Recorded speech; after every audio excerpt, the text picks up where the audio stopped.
안녕하세요. 네, 반갑습니다. 많이 참여하셨네요, 생각보다. 네, 4페이지 바로 펼치죠. 기초 법 개념 정리입니다. 네, 우리 지금 자료는 편제는 헌법학의 단원별 구성체계, 헌법정론, 기본권론, 통치구조론 이 형태로 구성되고 있지만 지금 이제 용어들의 구성 내용들은 헌법 조문과 연계성이 아주 강한 내용들입니다. 그래서 헌법에서 등장하는 법 개념들 이런 것들을 중심으로 이제 편제를 했기 때문에 헌법 연계성이 아주 강합니다. 그래서 조문하고 그 의미를 연결해서 보도록 할게요. 자, 일단 맨 처음 용어 헌법 뭐죠? 헌법. 좀 체크를 해두셔도 좋겠어요. 네, 헌법. 헌법이란 그 헌자가 큰 헌자 내지는 법 헌자입니다. 그래서 법 중에 법 위의 법이다. 가장 큰 법이다. 그래서 최상위법을 징표하는 이런 표현이 되겠어요. 자, 그래서 이제 국가의 이제 근간의 조직을 정하는 최고의 법이다. 이런 뜻이고요. 그래서 조금 더 쉽게 풀이하면 국가조직법이라고 칭합니다. 국가조직법. 이런 표현도 쓰죠. 헌법사항인가 단순한 법률사항인가.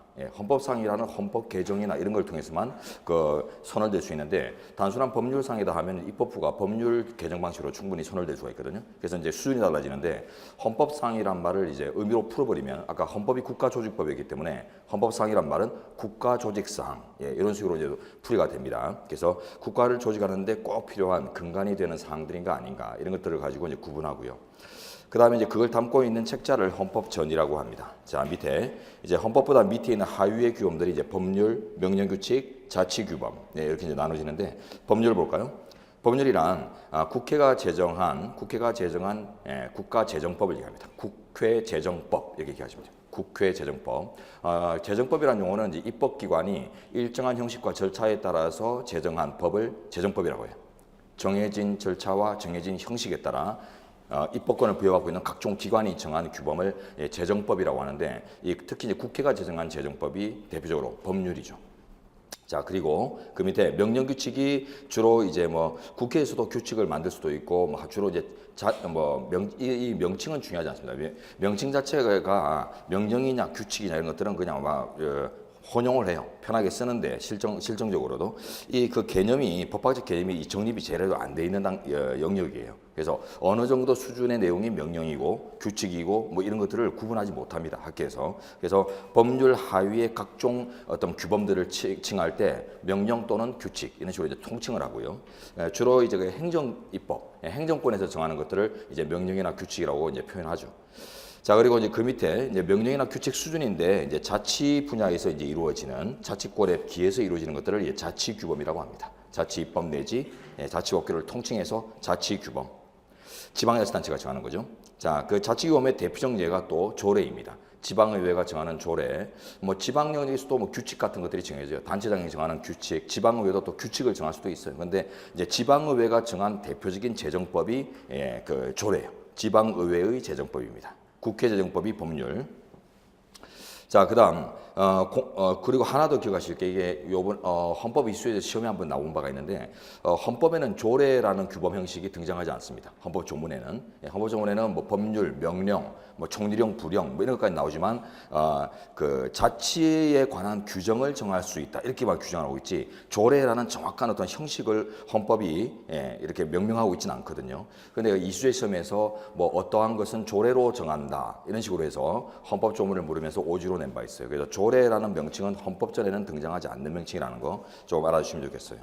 자, 다음 밑에 이제 공익, 사익, 공법, 사법 대조적으로 보는데요. 공법이라는 것은 이제 그 공자가 이제 균등하다, 공평하다 이런 이제 뜻입니다. 이게 이제 무슨 말인가 하면 이제 사법 내지 사익과 대조하시면 되는데 개인 사자를 쓰는 이제 법 영역이나 이제 이익 체계는 결국 이제 개인의 자율적인 판단이 가능한 영역이에요. 이걸 쉽게 표현하면 이제 사적 자치라고 하죠. 그래서 사적 자치 내지는 자율적인 어떤 합의가 가능한 어떤 영역의 체계들을 사법 내지 사익이라고 하고 그게 안 되는 영역. 그래서 모두에게 균등하게 공평하게 적용될 뿐 개별 당사자가 다르게 규율할 수 없는 이런 것들을 이제 공법, 공익이라고 해요. 공동체 전체에게 균등하게 적용되는. 자. 그 다음에 이제 내려가서 이제 일반적, 개별적 이런 용어들 많이 쓰죠. 헌법학에서는 일반적이란 말은 주로 이제 불특정 다수를 칭하는 것이고 개별적이라는 것은 특정의 소수를 말한다. 불특정인가 특정인가 이런 의미입니다. 일반 주상성, 개별 구체성 이런 식으로 섞어서 많이 쓰는데 뜻은 달라요. 그런데 이제 추상적, 구체적이라 하시면 추상적인 것들은 어떤 구체적인 사안, 즉 실체적인 사안들과 전혀 무관한 관계를 얘기하고, 구체적이란 말은 이제 실체적인 것과 관련이 있다는 뜻이 그 한자 철자 속에도 이제 들어가 있죠. 구체적, 실체적인 것과 관련된다는 뜻입니다. 여기 주로 보면 이제 재판의 전제성이니 뭐 이런 뭐 구체적 규범 통제니 이런 표현을 쓸 때 나오는데, 규범 통제 유형들이 보면은 어떤 법률이 구체적인 사건을 발발시켜서 법원의 소제기가 이루어지는, 즉 사건성 내지는 분쟁성이 야기되기도 전에 규범을 통제할 수 있는 이제 제도들이 외국의 입법례 중에 있습니다. 이런 경우들을 이제 추상적 규범 통제라고 하거든요. 그래서 추상적으로 법규범이 존재하는 자체로서 언제든 통제가 가능한 이런 것들을 실체관계와 무관한, 구체적인 사건의 발발과 무관한 이런 이제 통제라고 하고, 우리나라는 추상적 규범 통제가 없어요. 우리나라의 규범 통제 제도는 뭐 위헌법률 심판 이런 것들이 다 재판의 전제성 혹은 기본권 침해 이런 어떤 사건성을, 넓은 의미의 사건성을 요구하기 때문에 실체적 사건이 발발하지 않았는데 실질 사건을 매개하지 않고서 규범의 위헌성을 주장하는 것들, 이런 것들은 우리나라 제도에서 없다는 거, 그런 것들을 판단할 때 중요한 의미가 있죠. 자, 그리고 또 법규범의 일반적인 속성은 일반 추상적이 되지 개별 구체적이면 안 된다, 이런 이제 법칙들이 있습니다. 왜냐하면 삼권분립체이기 때문에 개별적이고 구체적인 어떤 작용들은 집행권을 갖고 있는 행정부가 담당하는 것이 삼권분립체이기 때문에 그 이전에 어떤 규범 관계를 정하는 이제 국회의 뭐 대표적으로 국회의 법률이나 이런 법규범들은 일반적이고 추상적인 사안들을 대상으로 하는 것들이 권력분립 체계에 이제 맞다, 이렇게 생각해서 이 일반 추상적인 성격에 이제 배치되는 게 이제 문제된 게 하나가 있습니다. 나중에 보면 책에서 이제 처분적 법령, 처분적 법규범, 법규범의 형식을 갖고 있지만 안에 담고 있는 내용들이 행정처분처럼 아주 구체적이고 집행적인 사항을 담고 있을 때 이런 것들이 이제 법규범의 속성에서 벗어나기 때문에 위헌인가 아닌가 논의가 있지만은 제한적으로 허용하는 게 통설 판례입니다. 현대사회의 필요성 때문에. 자, 그다음에 오른쪽에 형식적, 실질적 이런 용어가 나오는데요.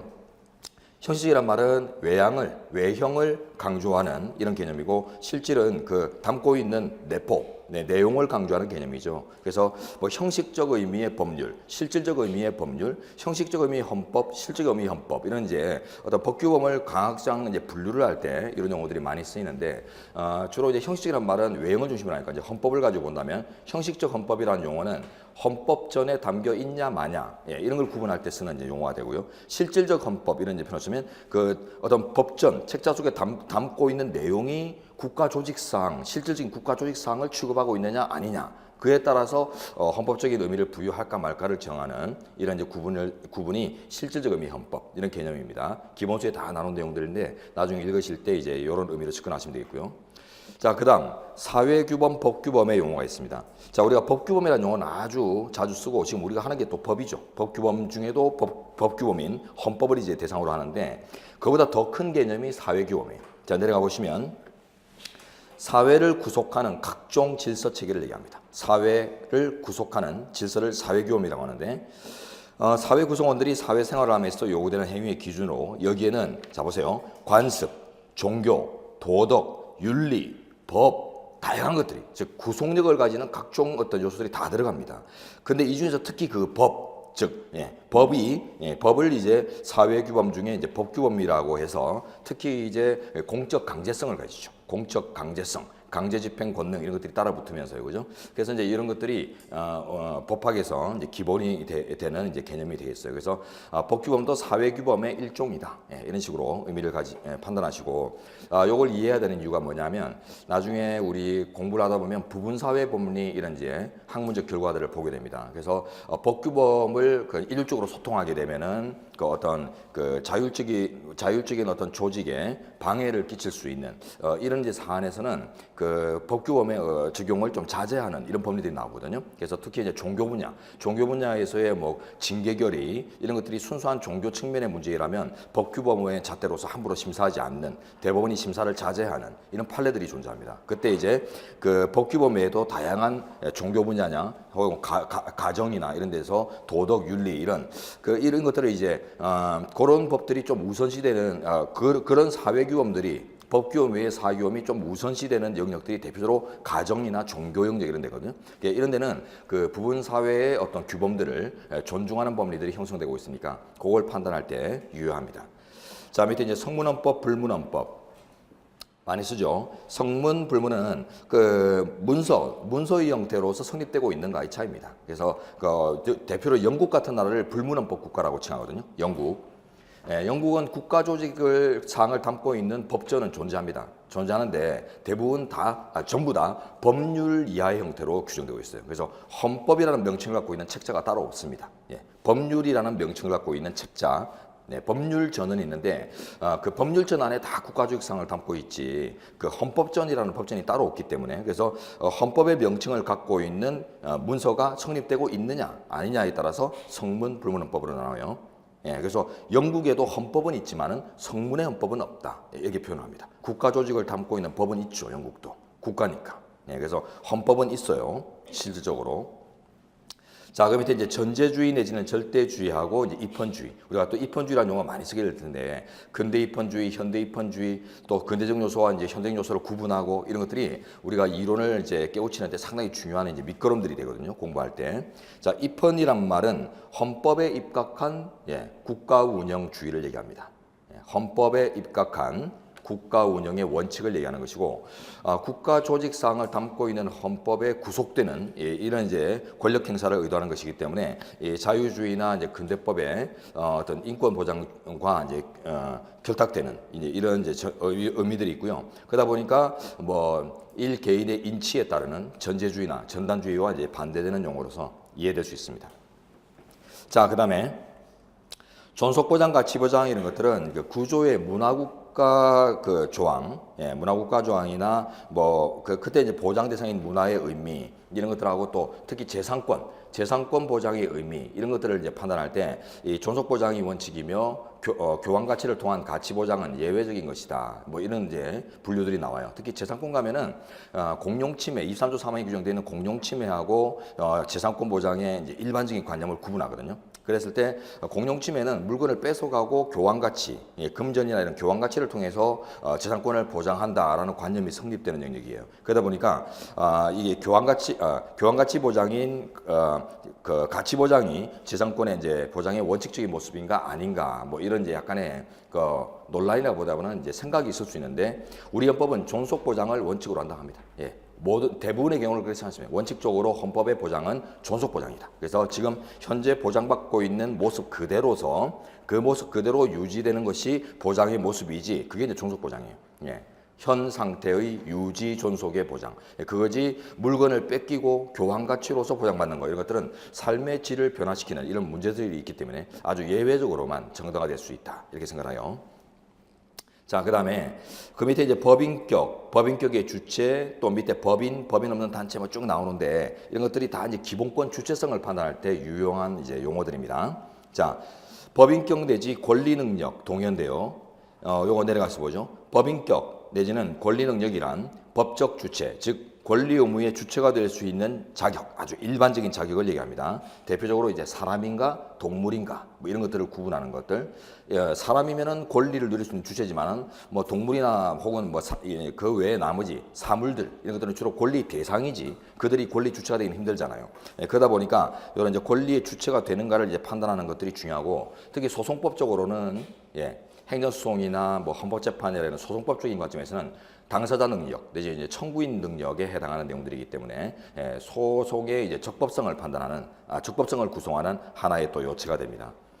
법인격이란 용어는 그 법을 통해 보장받는 인간으로서의 격을 얘기해요. 인간으로서의 자격.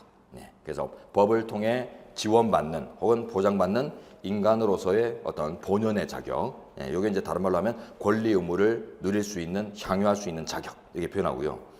이 법인격은 이제 일반적으로 이제 자연인이 누리죠. 우리와 같은 살아 숨쉬는 자연으로부터 당연히 유래하는 인격체 이들이 누리지만 어떤 경우는 또 관념으로부터 유래해서 자연인이 아니지만 권리 주체성, 즉 법인격을 부여하는 경우가 있습니다. 그걸 밑에 보면 이제 법인이라고 해요. 법인. 그래서 법인격 안에 그 이제 구체적 주체로서 자연인과 법인이 다시 재분류됩니다. 이 법인은 자연인의 반대 개념으로서 그 나오죠. 자연인 이외의 것으로서라고 나왔죠. 그래서 자연으로부터 유래하는 생명체가 아니지만 회사나 단체 이런 것들이죠. 예, 그렇지만 사회생활에 없어서는 안 될, 무시해서는 안 될 생활관계의 주체들이기 때문에 이들과의 권리관계나 분쟁이나 이런 것들이 분명히 존재하기 때문에 그런 것들을 무시할 수는 없고 이제 법적으로 취급할 필요가 있어요. 법적 영역으로 끌어들일 필요가 있기 때문에 인격 주체성을 부여하는 것들입니다. 자, 그리고 또 법인격 없는 단체라는 개념이 학문상 성립되고 있는데 이 법인격 없는 단체는 뭐 법인이 아닌 모든 단체를 칭하는 게 아니라 법인과 유사한 실질을 갖고 있지만은 법률이 요구하는 어떤 요건들, 뭐 등기나 등록이나 뭐 이런 요건들을 제대로 구비하지 못한 이런 것들을 얘기하는 것이거든요. 실질적으로 동일하게 취급합니다. 법학에서는 실질적으로 유사한 실질을 가지기 때문에 실질설에 따라서 접근을 하고요. 자, 그다음 사단법인, 재단법인 이런 건 몰라도 됩니다. 사람을 중심으로 하느냐, 뭐 재물을 중심으로 하느냐, 그 권리 부여나 이제 그 법률 관계의 지위 부여의 실질이 재물을 중심으로 하냐, 사람을 중심으로 하냐, 이 차이만 있을 뿐이고 어쨌든 뭐 몰라도 돼요, 헌법에서는.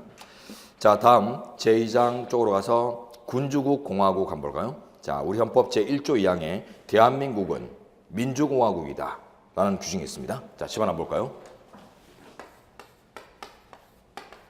국호 규정이죠.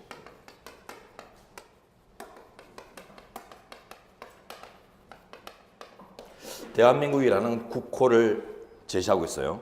이 우리 헌법의 약간 그 문제점이라기보다는 차이점이 특장점이 뭐냐면 주로 외국의 선진 입헌주의 입법례들을 보면 인권 조항이 제일 앞섭니다. 왜냐하면 피를 통해서 피를 통해서 쟁취하는 이제 그 권리상들이기 때문에 그게 가장 소중해요. 그래서 인권이 앞서고 그걸 이제 받쳐주기 위한 각종 조직 체계는 것들이 뒤에 나오는데 우리나라는 보면은 피를 통해서 쟁취한 이 국민 주권 입헌주의가 아니에요. 그죠? 해방과 동시에 그냥 자연스럽게 떨어진 외세에 의해서 떨어진 이런 것들이기 때문에 이 그냥 국가라는 조직 자체가 제일 먼저 앞섭니다.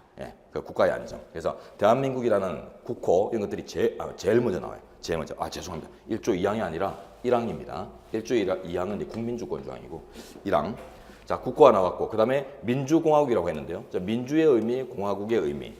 민주주의 내지 민주의 의미는 국민주권의 유래입니다. 국민주권이 파생된 것이 민주주의거든요. 그래서 국민주권의 의미를 갖고 있다.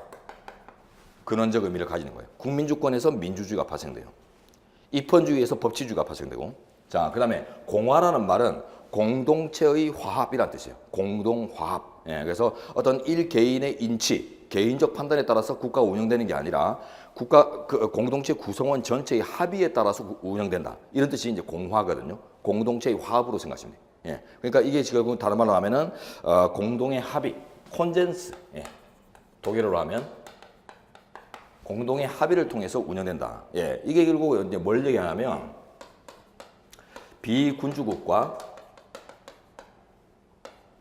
반전체국을 얘기하는 거예요. 비군주국, 반전체국. 그래서 군주를 두면 안 됩니다. 국민이 주인이기 때문에. 국민이 주인이고 또한 국민의 합의를 통해서 운영되게 되기 때문에 그 외에 주인은 없어요. 그래서 군주를 상징적으로도 두면 안 돼요. 공화국에서는. 그 다음에 반전체국이다. 이는 뭐 공동의 합의라는 의미에서 이제 바로 뽑아낼 수 있고요. 국민주권. 국민이 주인이고 그들의 공동의 합의로 운영한다. 이 말이 이제 결과적으로 군주를 두지 않는다. 전단 정치는 허용되지 않는다. 이런 의미로 이제 풀이된다는 거예요. 그래서 그때 이제 군주국, 공화국 이런 것들을 이제 구분하실 수 있어야 되고요. 자, 그 다음에 대한민국의 구성 요소에서는 이제 국가 권력 보세요. 국가 권력. 국가 권력이라는 용어 자체는 아주 좀 넓은 개념이고 이 안에 보면 이제 주권과 통치권이 같이 이제 포섭되는데 그러나 결국은 또 한마디입니다. 왜냐하면 입헌주의 국가에서 통치권이라는 것도 주권과 전혀 별개로 하늘에서 뚝 떨어진 게 아니라 주권으로부터 위임된 것, 주권으로부터 유래된 것을 전제해야 되기 때문에 결국 이제 국가 권력은 가장 근원적인 모습이 주권이에요. 주권. 주인이 누구냐 이걸 예측하는 것이고 좀 구체적으로 보면은 이제 주인의 권리와 그로부터 위임된 권리 행사, 통치권 이런 것들을 이제 아우르는 표현이고 1조 2항에 규정되고 있죠. 우리 헌법 1조 2항에 국가의 모든 권력은 국민에게 있고 국가의 주인은 국민이며 국가의 모든 권력은 국민으로부터 나온다라고 되어 있습니다. 그래서 국가 권력이 주권과 통치권이 다 1조 2항에 명시되고 있어요. 자, 다음 국민. 1조 2항에 가면 또 이제 1조 2항에 국민주권주의가 있죠. 국민주권주의가 있고 그다음에 2조 1항에 가면은 국적 법정주의가 명시되고 있어요. 예, 국민이 되는 조건은 법률로 정한다라는 규정이 있는데 그건 이제 국적 법정주의라고 합니다. 이런 용어들은 외우세요. 예, 아주 편하죠. 국적 법정주의 이걸 외우면 뭐가 나와요? 아, 법률로 정한다. 법률 위임 조항이 있다는 뜻입니다. 위임이 있냐 없냐 이런 것들의 차이가 입법 행정권의 크기를 판단할 때 상당히 중요하고 심사밀도를 정하는 문제, 또 위헌인지 합헌인지를 판단하는 과정에서도 상당히 중요한 어떤 경로 설정이 이루어지기 때문에 이런 것들은 상당히 중요한 의미예요. 국적 법정주의. 네, 그래서 만들어진 법이 국적법이죠. 네. 자, 그다음에 이제 국민의 의미하고 그 밑에 이제 국가의 영역 나오는데 영역이라는 의미도 넓은 의미예요. 첫 줄 뒤에 보시면 영토, 영해, 영공 이런 이제 물적 공간이죠. 공동체 이제 그 생존 기반인 물적 공간들을 이제 영역이라고 하는데 문제는요.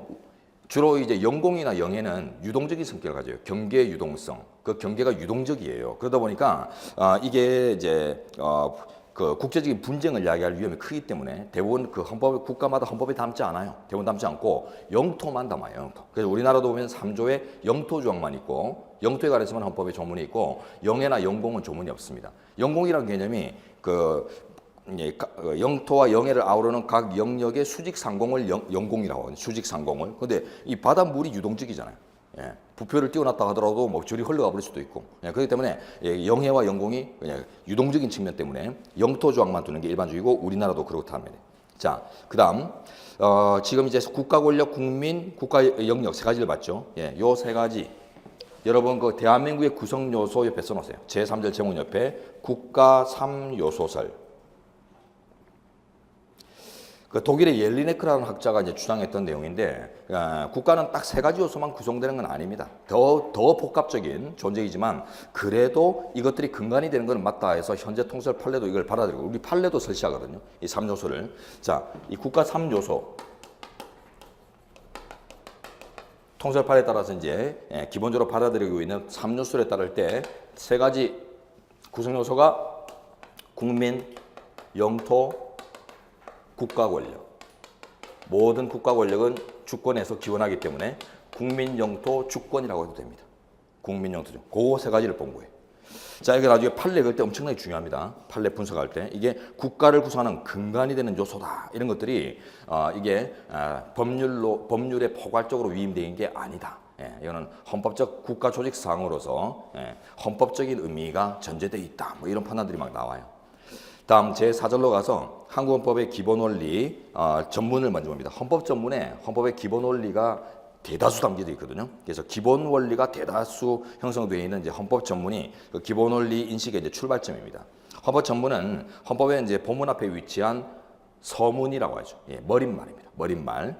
책으로 친다면 우리 기본서도 보면 딱 펼치기 전에 그 맨 앞에 머리말이 있잖아요. 네, 그런 이제 의미예요. 근데 이 머릿말은 주로 그 제작의 경위나 뭐 이런 것들을 많이 담죠. 연역이나 역사 이런 걸 많이 담다 보니까 이게 그 자체의 어떤 법 규범으로서 작동할 수 있는 내용을 담고 있는 게 맞느냐 해가지고 규범성이 있는지에 이제 논의가 있어요. 논의가 있지만은 뭐 우리 기본서 같은 데 보면은 연역만 담지는 않습니다. 이 책은 언제 만들어져서 지금 몇 판이며 끝 이렇게 하지 않죠. 내가 만들었으며 저와 김강모 변호사가 만들었으며 이러고 끝나지 않고 여러분들이 뭐 공부해야 될 공부 방법론과 이 책의 뭐 제작의 취지와 담고 있는 이념 이런 것들을 막 자랑하고 있어요. 그렇기 때문에 결국 이 책이 어떤 지향성을 가지는지 이 강사가 어떤 지향성을 갖고 있는지 이런 것들을 다 보여주는 것이기 때문에 구속적인 의미가 있다고 생각합니다. 그래서 저는 밝힌 대로 제 인생을 살아야 돼요. 강사 인생을 머리말에서 밝힌 대로 강의하고 앞으로도 계속 그 기조를 벗어나지 않게 개정을 하며 이런 것들이 국가 어느 정도의 구성적인 내용을 담았다고 생각하기 때문에 우리 현재도 구성력을 인정해요. 규범력을 인정합니다. 헌법 전문에. 다만 이제 너무 추상적인 이제 원리들을 담았기 때문에 구체적인 권리를 바로 도출할 수 있는 이런 근거로까지는 인정하지 않지만 그 재판 규범으로서 충분히 필요하면 활용할 수 있는 이런 구속성을 인정해요. 자, 그리고 이제 자유주의, 자유주의는 됐어요. 그 다음에 이제 국민주권 원리로 가죠. 1조 2항에 국민의 주인이다라는 게 명시되고 있습니다. 대한민국의 주권은 국민에게 있고 모든 권력은 국민으로부터 나온다. 1조 2항입니다. 국민주권 원리는 됐고요. 자, 오른쪽으로 가시면 이제 민주주의 원리 나왔는데 민주주의 원리가 국민주권의 파생이다. 이 정도만 기억하죠. 국민주권의 파생. 그 내용이 보면은 국민이 주인이 아니면 이런 내용들을 형성 못해요. 국민이 주인이니까 국민의 합의에 따라서 국민의 합의가 주가 되어서 국가가 운영되는 이런 이제 원리들이 나오겠죠. 민주란 말이 국민의 합의가 주되다 이 뜻입니다. 자, 그다음에 민주란 뜻이 이제 국민이 주인이다라는 말을 이미 담고 있죠. 민주 안에. 그래서 국민이 주인임이 전제된 합의 원리를 얘기해요. 다음 이제 법치주의 원리는 이제 입헌주의의 파생입니다. 입헌주의. 그래서 헌법이라는 최고 법규범에 입각해서 모든 국가 조직이 운영된다. 그다음에 헌법을 이제 구체화하는 어떤 법률 뭐 이런 것들이 막 있을 텐데 뭐 이런 구체화 입법들의 이제 구속력을 인정하지 않으면 헌법의 구속력이 부정되는 경우가 되잖아요. 그러다 보니까 이제 헌법뿐만 아니라 입헌주의뿐만 아니라 이제 그 외에 헌법으로부터 기원하는 모든 법규범이 국가의 행정작용이 되는 것들을 다 구속한다. 이런 의미들이 이제 넓혀진 것들이에요. 그래서 입헌주의의 파생이 법치주의, 국민주권의 파생이 민주주의. 뭐 약간의 이론이 있을 수는 있습니다. 그렇지만 이런 식으로 이제 정리를 하시고 요것들이 이제 합쳐짐으로써 입헌주의가 완성이 돼요. 그래서 입헌주의나 국민주권이 서로 이제 합쳐짐으로써 실질화되고 완성되었다라고 얘기를 하고요. 그래서 결국은 이제 다 합쳐서 정리를 많이 하죠. 자, 그다음에 사회국가 원리. 이 사회국가라는 개념은 사회주의와 구분해야 됩니다. 그래서 개인보다 사회를 더 중시하는 입장이 사회주의예요. 공산주의, 뭐 사회주의 할 때 사회주의고, 개인의 자유를 여전히 중시하되 사회의 공존도 아울러서 보충적으로 가미하고 고려할 수 있다라고 하면 이게 학자들이 구분을 해서 사회주의하고 이제 용어를 구분을 해서 사회국가라고 표현합니다. 그래서 사회국가는 온건한 표현이고요. 사회주의는 강건한 표현이다. 급진적인 표현이 됩니다. 그래서 개인의 자유를 원칙으로 하면서 자유주의에 기반을 두면서 예외적으로 사회 공존을 위한 어떤 강제력의 동원 이런 것들을 정당화시키는 원리가 사회주의보다는 좀 약한 수준의 사회 국가 원리다라고 이제 구분되고, 요거는 우리 헌법 23조에 가면은 뭐 사회 제약 규정이나 공용 침해나 이런 것들이 다 사회 국가 원리에 따라서 정당화될 수 있고요. 그다음에 우리 헌법 119조부터 127조까지 경제 조항이 있는데 그 경제 조항에 보면은 다 어떤 국가적인 필요한 이제 그 개입의 가능성들, 국가적인 조정과 개입의 가능성들을 다 열고 있기 때문에 자유를 원칙으로 하되 필요하면 개입이 가능하도록 되기 때문에 이런 것들이 이제 사회국가 조항이다라고 이제 칭합니다. 문화국가 원리는 사회국가 원리와 태동의 배경을 같이 합니다. 그래서 사회국가 원리가 주로 이제 부익부 빈익빈의 해소 이런 것들의 이제 문제점에서 나온 이론이거든요, 원리거든요. 그러다 보니까 결국 이제 그 문화 영역에서도 부익부 빈익빈이 있어요. 문화적인 양극화. 그래서 가진 자들이 고급 문화를, 갖지 못한 자들은 잉여 문화를 누리는 이런 문제들이 사회의 공존을 해친다. 국가를 망하게 만들 수 있다. 이런 것들 때문에 사회의 공존을 위해서 문화적인 어떤 전체 이제 문화의 이제 그 공동 문화를 이제 조성하는 이런 이제 원리들이 조정을 위한 개입이 가능해지는, 물론 이제 예외적으로 개입해야 돼요. 이런 모습들이 이제 문화국가 원리로 형성되고요. 자, 그다음에 이제 평화국가 원리 내지는 국제평화주의. 요 원리는 우리 헌법 제4조부터 6조까지 규정을 칭합니다. 4조에 가면 평화통일 조항이 있고요. 5조에 가면 침략전쟁 부인 조항이 있고 6조에 가면 국제법 존중주의 조항이 있습니다. 국제법 존중주의는 구체적으로 헌법에 의해 체결 공포된 조약과 일반적으로 승인된 국제법규는 국내법과 같은 효력을 가진다. 이런 규정들. 그 다음에 뭐 재외국민의 뭐 지위보장 조항, 상호주의 조항 이런 것들을 통틀어서 이제 평화국가 조항이라고 하는데, 그 이상 뭐 의미가 없고요. 조금 더 이제 구체적으로 볼 분야가 이제 이하에 나옵니다. 자, 내려가시고, 자, 법률유보 원칙이라는 용어 나옵니다. 법률유보. 그 한자어 보시면 류자가 머무를 유자고, 있으니까 안 써도 되겠네요. 머무를 유자고 보자가 보존할 보자죠. 그래서 뭔가가 법률이라는 규범에 머물러서 보존되어야 한다. 이런 어떤 구속성을 내포하는 원칙인데요. 주로 이제 기본권 제한의 법률 유보, 국가작용의 법률 유보 이런 이제 표현들을 많이 쓰죠. 그래서 어떤 국가작용이 정당하려면 그 근거가, 작용의 근거가 법률에 머물러 보존되고 있어야 한다. 이런 뜻으로 이제 이해되죠. 어떤 기본권 제한이 정당화되려면은 그 제한의 근거가, 제한작용의 근거가 법률에 머물러 보존돼 있어야 한다. 그래서 어떤 근거도, 그런 근거가 없이 이루어지면 다 이제 위헌으로 평가할 수 있는 이런 이제 의미죠. 법치주의 원칙의 이제 파생 원칙으로서 가장 중요한 내용입니다. 법률 유보. 요게 이제 대표로 우리 헌법 37조 2항의 전단에 가면은 기본권 제한의 한계로서 명시되고 있죠. 그래서 국민의 모든 자유와 권리는 국가 안전 보장, 질서 유지 또는 공공복리를 위하여 필요한 경우에 한하여 법률로서 제한할 수 있다고 돼 있어요. 법률로서 제한. 이 말이 법률에 근거하여 이 말이거든요. 법률 유보. 자, 그다음 경자유전의 원칙. 밭갈경자의 뭐 사람 자자죠. 자, 밭을 가는 자가 밭을 보유할 수 있어야 된다. 그거를 이제 원칙으로 하는 것인데 쉽게 얘기하면 우리 헌법 121조 1항에 명시되고 있습니다. 명시 규정이 있다는 건 아주 외우셔야 되거든요. 이런 거 시험에 많이 나와요. 경자유전의 원칙을 명시하고 있는 바, 뭐 이렇게 지문들이 막 있냐 없냐 이렇게 막 나오는데 있어요. 있고 이게 이제 의미론적으로 뭐냐면 소작농 금지 내지는 그 밑에 바로 나오는 소작농 금지 내지는 자작농 원칙을 얘기합니다.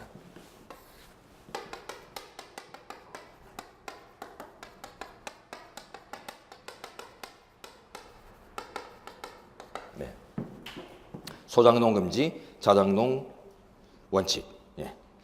자, 근데 이게 왜 이런 걸 금지하냐면 우리 조선 시대나 뭐 그 이전을 보면은 뭐 토지, 대하수술 토지 뭐 이런 것부터 해서 보면은 주로 남의 땅을 부쳐먹고 있는 사람들이 보면 종생활을 하잖아요. 예. 그러다 보니까 이 신분 관계와 주로 결탁돼요. 그러다 보니까 이 신분 사회에서 우리가 겪어왔던 봉건 체제에서 겪어왔던 이 신분 제도와의 결탁 이런 것들이 사회적 균등 이런 것들을 이제 방해하는 것이기 때문에 결국 이제 소작농 이런 것들을 이제 일단 금지합니다. 금지하는데 다만 건전한 것들도 있죠. 단순한 이제 건전한 임대차 이런 것들도 위탁 경영 이런 것들이 있을 수 있기 때문에 이 이제 엄격성을 완화하기 위해서 예외를 두고 있어요. 그래서 121조 1항에 가면 121조 1항에서 경자유전의 원칙 내지는 이제 소작농 금지 원칙을 두면서도 이제 엄격성을 완화하기 위해서 2항에 가면은 이제 합리적인 범위 내에서 위탁 경영이나 임대차는 허용한다라는 규정이 또 있어요. 그래서 합리적인 경자유전의 원칙에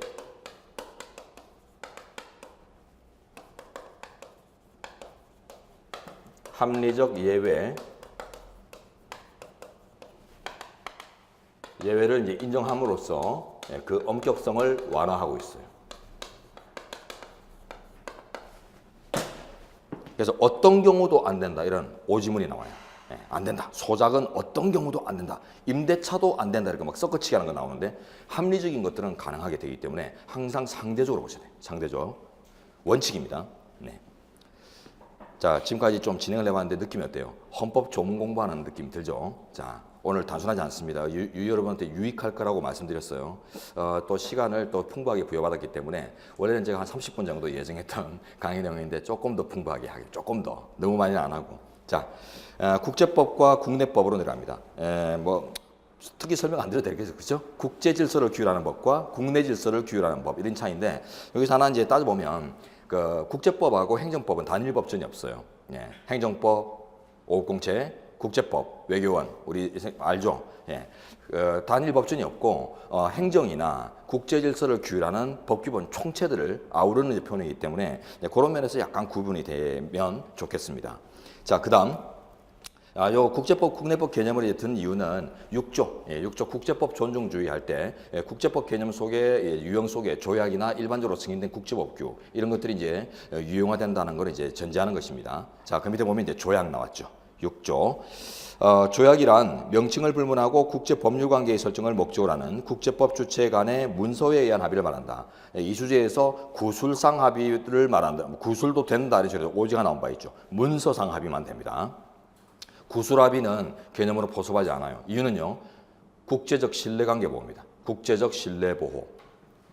입으로 말로 한 것들은 언제든 뒤집을 수 있는 이런 이제 불안정성이 있기 때문에 이런 이제 문서상의 안정성을 가진 것들만 규범성을 부여합니다. 자, 그리고 이제 그다음 그 첫 줄 중간에 가시면 첫 줄 앞에 명칭을 불문하고 있죠. 학문적으로는 즉 강학상으로는 광의의 조약 개념을 설정하고 있어요. 그래서 한미 행정협정, 소파 협정 이런 협정이라는 용어를 쓰더라도 행정협정 이런 용어를 쓰더라도 이런 것들이 이제 담고 있는 내용을 중심으로 해서 접근을 하지 명칭을 가지고 판단하지는 않습니다. 그래서 명칭을 불문한다 이게 광의설입니다. 광의 조약 개념.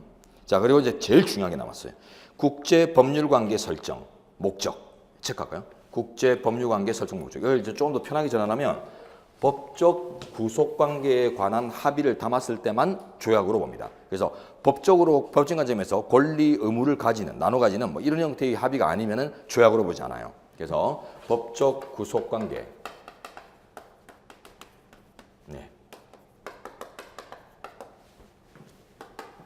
법적 구속성, 이런 것들을 합의상으로 담았을 때만 조약이라고 하고, 그래서 이제 그 판례들을 분별하셔야 돼요. 다음 중 조약에 해당하는 판례와 그렇지 않은 것들을 이제 묻거든요. 그래서 뭐 전략적 유연성 합의 사건이나 뭐 이런 사건들에서 보면 그 담고 있는 내용들이 어떤 권리를 통해서 막 강제하고 이런 것들 내용을 담지 않았기 때문에 조약이 아니다. 또 남북 합의서 이런 것들이 단순한 공동성명 신사합정으로서 법적 어떤 구속 합의를 담고 있지 않다. 이런 이제 중요한 판례들이 있어요. 자, 그다음 일반적으로 승인된 국제법규. 요거는 일반적으로 승인했단 말이 이제 보편적이다 이 뜻입니다. 보편화된, 이게 이제 일반적으로 승인된이라는 뜻인데요. 국제사회에서 보편화된 규범 체계도 우리가 받아들입니다. 국내법처럼 받아들이는데, 그럼 이 이제 주로 이제 뭘 칭하는 것이냐 했을 때, 뭐 가볍게는 국제관습법을 칭한다. 뭐 이런 식으로 이제 국제법에서는 편하게 이제 말씀하시는 것 같아요. 자, 그다음. 조약의 체결 비준, 체결 비준 과정에서는 주로 이제 국회 동의를 받아야 되는데 그 동의 사항이 중요하고요. 체결 비준권은 73조에 대통령이 가진다고 규정되어 있습니다. 대통령의 체결 비준권 정도만 아시면 되고요. 자, 그다음에 이제 밑에 우호 통상 항해 조약, 선전포고 강화 이런 것들이 나오는데 60조 1항이나 2항에 담겨져 있는 내용들이고, 어제 우리 기출문제 해설 풀 때 그 제국 동맹 우주 전쟁 돌입 해가지고 두 문자 제시했던 그것들인데, 뭐 우호 통상 항해 조약이 혈맹 관계 내지는 동맹 관계를 전제로 하는 아주 포괄적인 합의로서 단순한 이제 그 단속적인 무역 관계하고는 거리가 멀다. 그래서 국회 동의가 요구되고 단순한 무역 조약과 구별됩니다. 제가 먼저 이제 좀 두 줄 뒤에 보세요. 단기간의 무역 관계 체크하시고, 단기간의 무역 관계를 규율하는 무역 조약까지 체크하시고, 그래서 단순한 혹은 단속적인 무역 관계 규율은 우호 통상 항해 조약과는 차이가 납니다. 동의 필요 없어요. 이거는 동의 필요 없고, 그 다음에 이제 그럼 우호 통상 항해 조약으로서 이제 판례상 확인되고 있는 대표적 시험에도 나오는 거 얘가 뭐가 있냐면 FTA, 한미 FTA 협정, 이런 것들이 이제 우호 통상 항해 조약이고 동의받아야 됩니다. 자, 그다음에 선전포고 강화 이런 것들도 이제 말씀드렸죠. 선전포고가 전쟁 개시, 강화가 전쟁 종료입니다. 전쟁 종결, 그 합의 체계인데 이런 것들은 이제 다 국회 동의 대상이에요. 60조 1, 2항에 다 나눠져 있죠. 자, 다음 동의 승인 중요합니다. 주로 우리 헌법에는 동의 사항들도 있고 국회 동의를 받아야 되는 국가 자격도 있고 국회 이제 승인을 받아야 되는 사안들도 있는데 용어를 구분하고 있어요. 그러니까 의미도 다를 것이다. 문맥을 봐도 이제 그런데 문맥을 봐도 차이가 나게 돼 있는데, 동의는 주로 이제 헌법 제 60조 아까 그 중요조약 국회 동의권 그죠? 이런 데서 이제 나오죠. 제국 동맹 우주전쟁 돌입 이런 데서 이제 다양하게 나오고, 승인은 주로 헌법 제 76조 이런 국가 긴급권 76조, 77조 이런 국가 긴급권에 가면은 승인을 받아야 된다.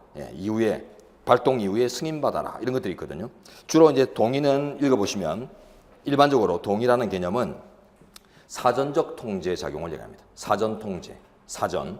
승인은 사후 통제를 얘기합니다. 사후 통제. 그런데 이제 앞에 수식어가 붙으면은 수식어에 따라서 이해하면 됩니다.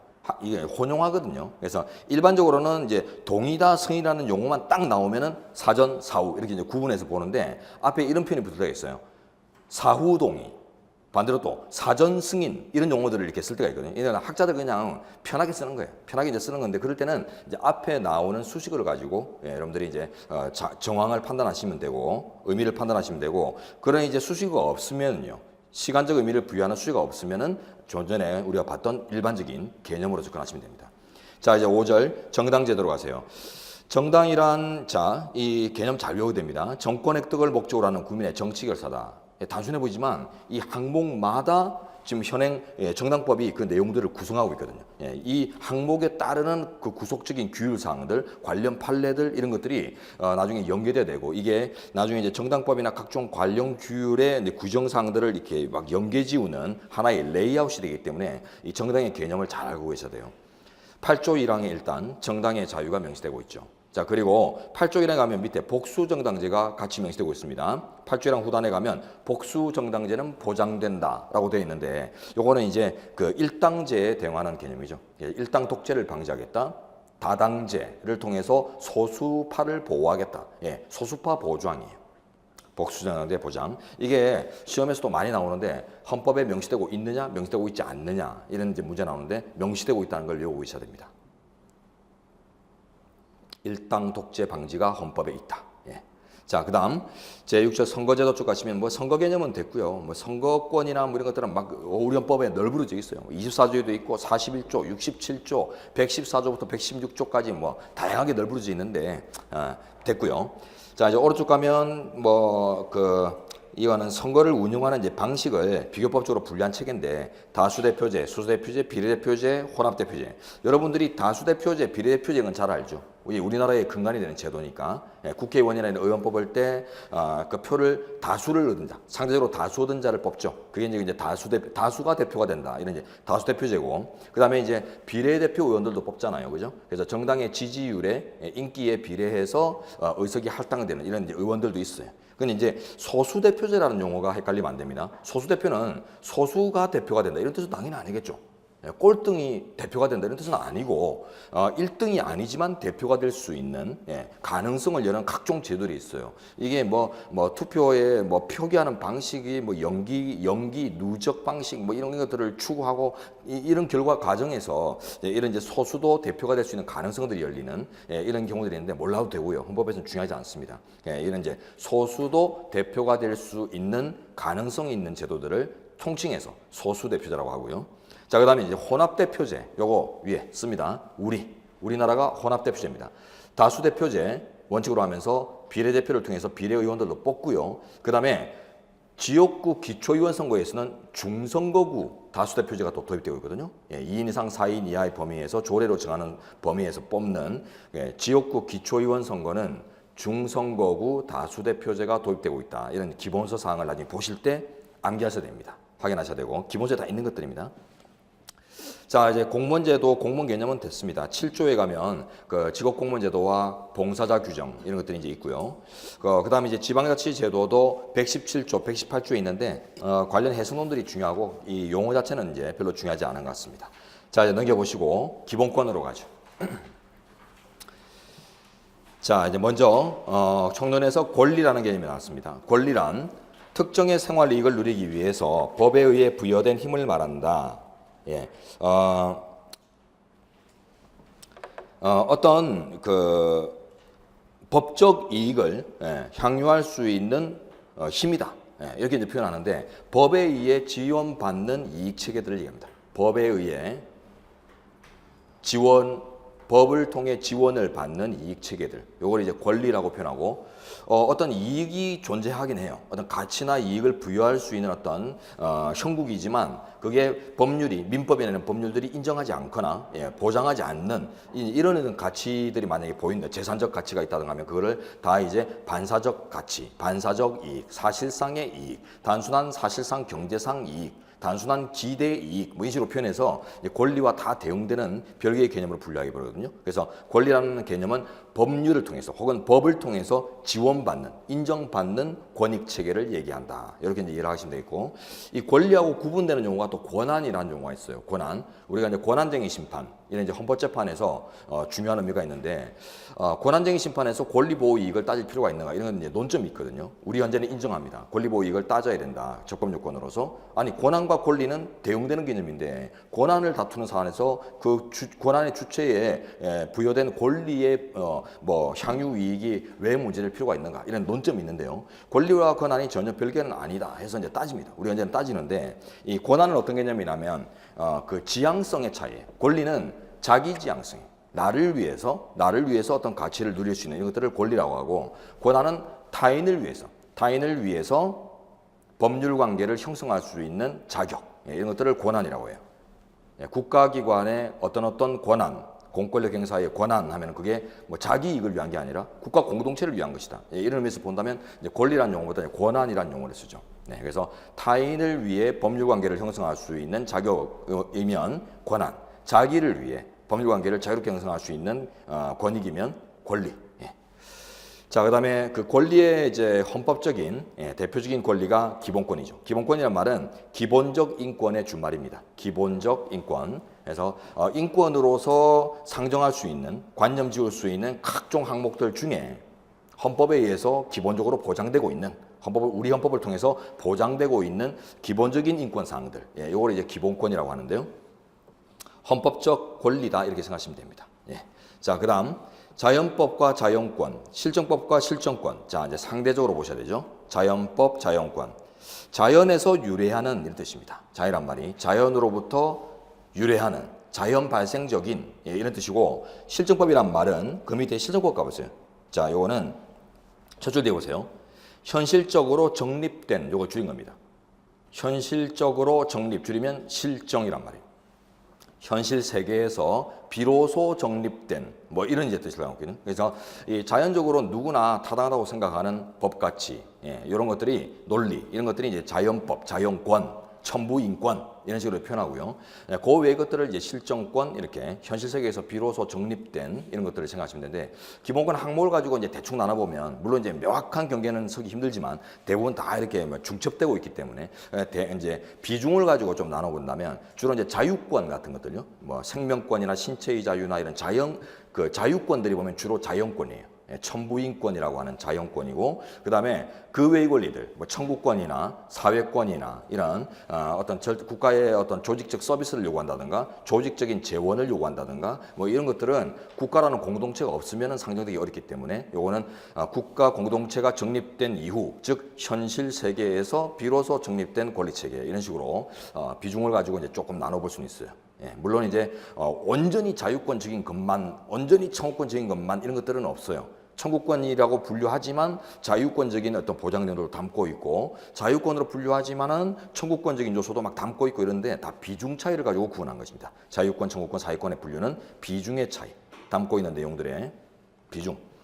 자, 자연권은 다른 말로 이제 천부인권이라고도 합니다. 천부인권, 지금 한번 보십시오.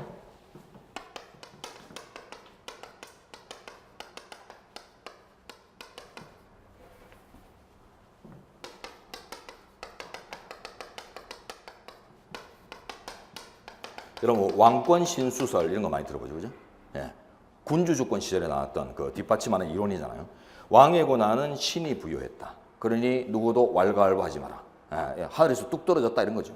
그러니까 대응에서 나오는 게 인권도 신이 부여했다. 인권 신수. 이게 다른 말로 하면 하늘이 부여한 인권 체계. 그래서 이에 대응하는 맞짱을 떴죠. 떠서 이겼고. 자, 저 천부인권을 이제 다른 말로 자연권이라고 해요. 자연으로부터, 신으로부터 당연히 유래했지 왕이 준 것도 아니고 공동체가 준 것도 아니다. 이런 뜻입니다. 자, 그다음 과잉금지 원칙 37조 2항 전단에 법률유보 원칙과 함께 명시되고 있습니다. 자, 이거는 나중에 거의 외워야 돼요. 이 조문은 너무 많이 보다 보니까 외우실 거예요. 국민의 모든 자유와 권리는 국가안전보장, 질서유지 또는 공공복리를 위하여 필요한 경우에 한하여 법률로서 제한할 수 있다. 필요한 경우에 한하여, 요게 과잉금지입니다. 필요한 경우, 필요한 만큼만 이런 뜻이죠. 과도하지 않게. 필요한 경우에 한하여. 그 다음에 법률로서 제한. 요게 이제 법률유보 원칙이고 37조 2항에 다 담겨져 있어요. 그 다음에 이제 그 후단에 있는 내용이 이제 본질 내용 침해 금지 원칙인데, 요거는 뭐 그 본질 내용 침해 금지 원칙의 뭐 보장 대상 뭐 이런 것들 뭐 관련해서 절대서, 상대서 견해드립이 있는데, 그 적용 판례가 또 있고 사형제도 사건에서 이런 것들만 이제 정리하시면 돼요. 자, 그 다음 제2장으로 가서 이제 기본권 강론인데, 우리 평등권 조항에 가면 영전 일대 원칙 이런 것들이 있습니다. 그 영전 수요권은 대통령에게 있어요. 영전 수요권은 이제 헌법상 대통령에게 있는데 11조 3항에 가면은 평등권 조항에서 영전 일대 원칙을 지시하거든요. 11조 3항. 네, 이거는 무슨 말인가 하면 11조 2항에 11조 1항이 이제 평등 원칙 조항이고 평등 원칙을 명시했고, 원칙을 이제 천명했고요. 그다음 2항에 가면 각종 이제 사회적 특수계급 제도 이런 것들을 부인하는 조항이 있어요. 사회적 특수계급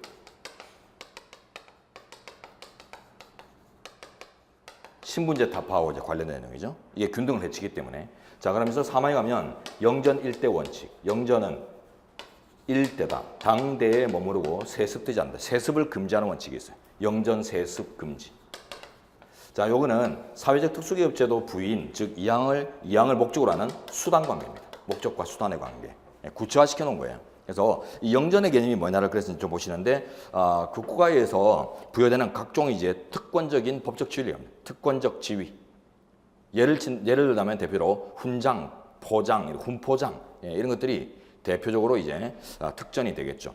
예, 영전은 다른 말로 하면 특전 이렇게 생각하시면 돼요. 특권적 지위.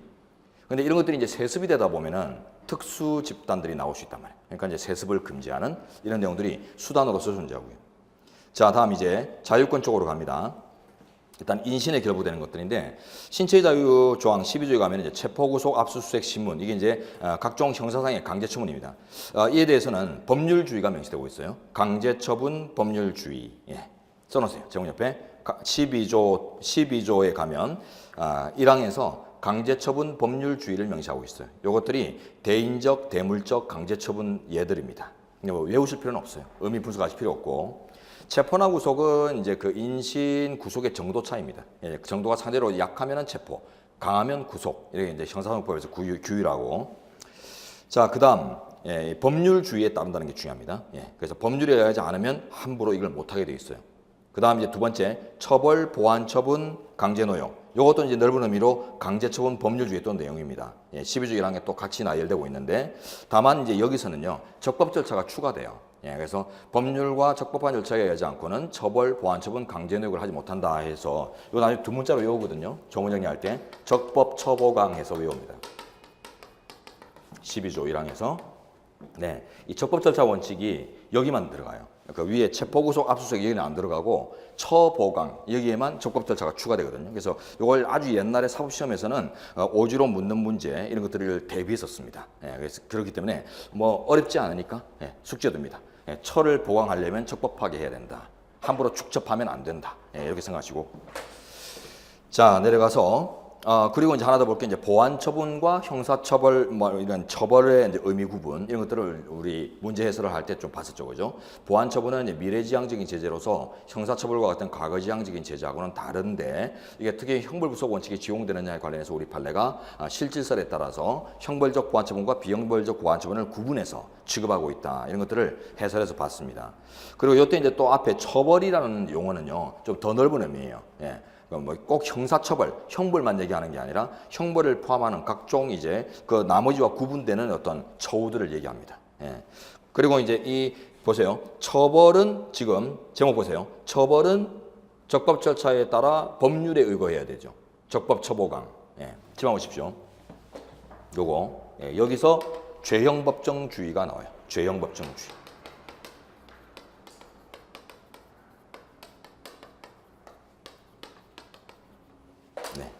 죄형법정주의가 헌법에 명문의 규정은 직접 규정은 없어요. 없지만 여기에 내포되어 있는 내용이다. 핵심 내용이다. 이렇게 이제 인식을 하고요.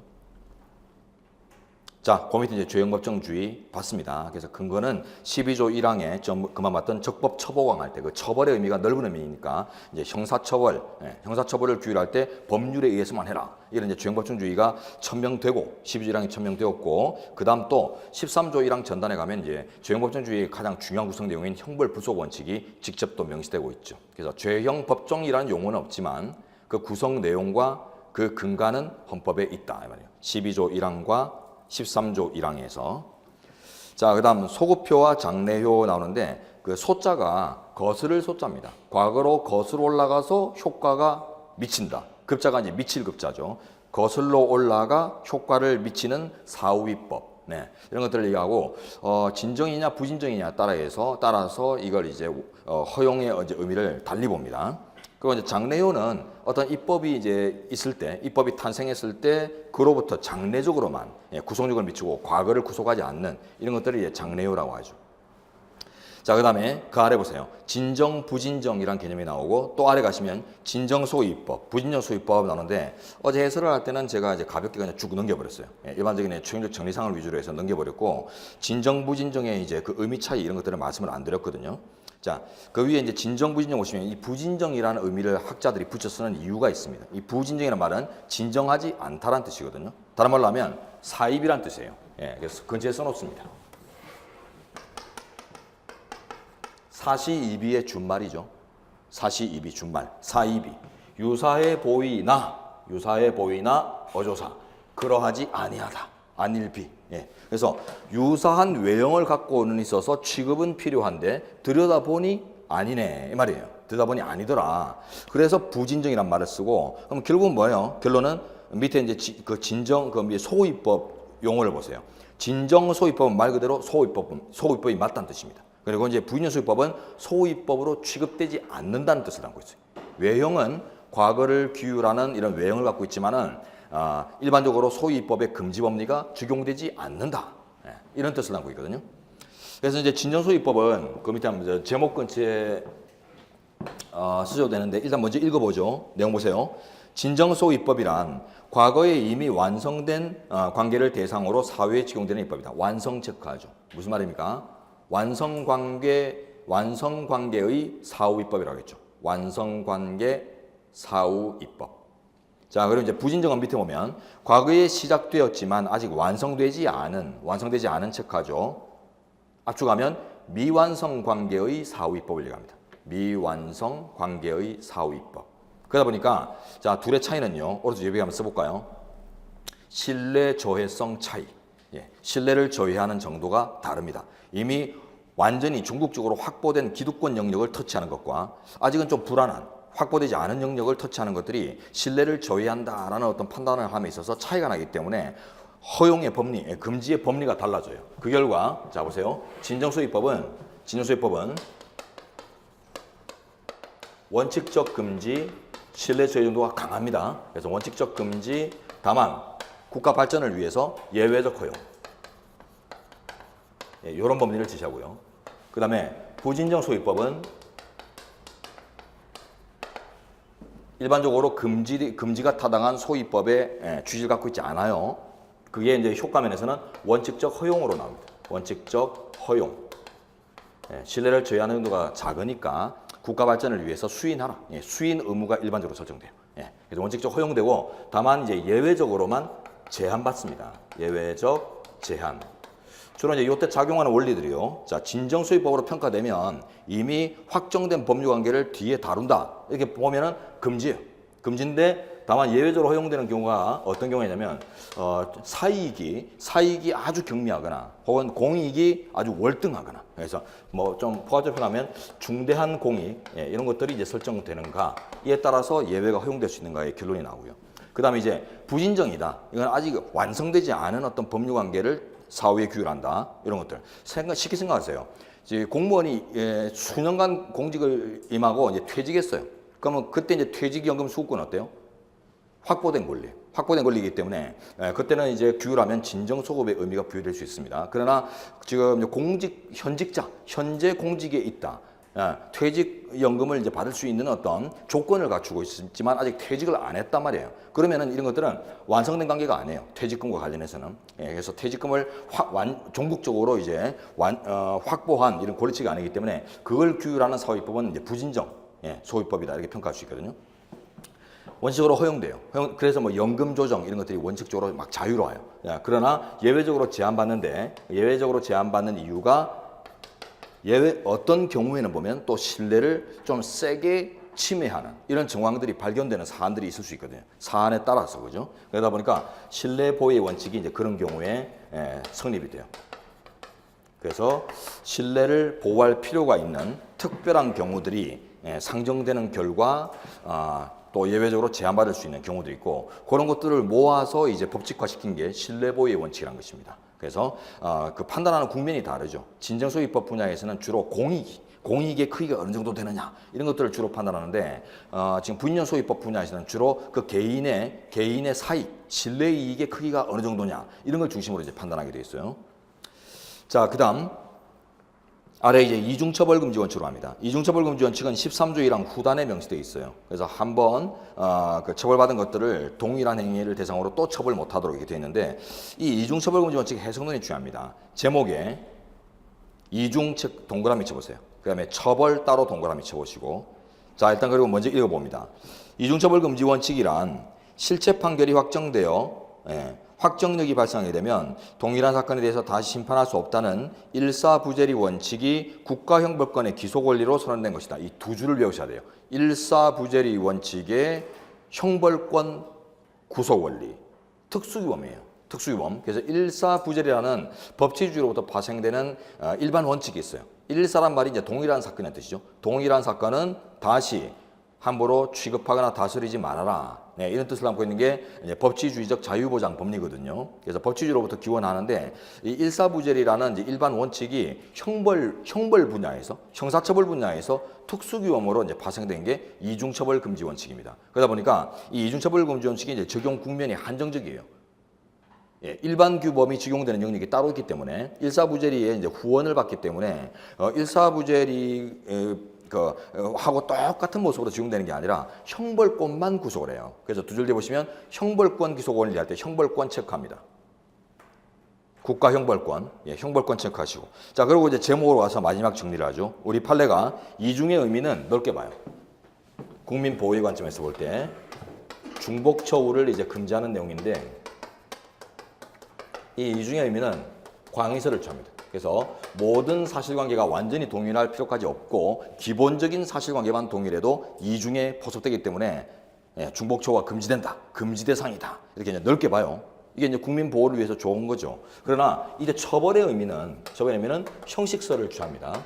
좁게 봐요.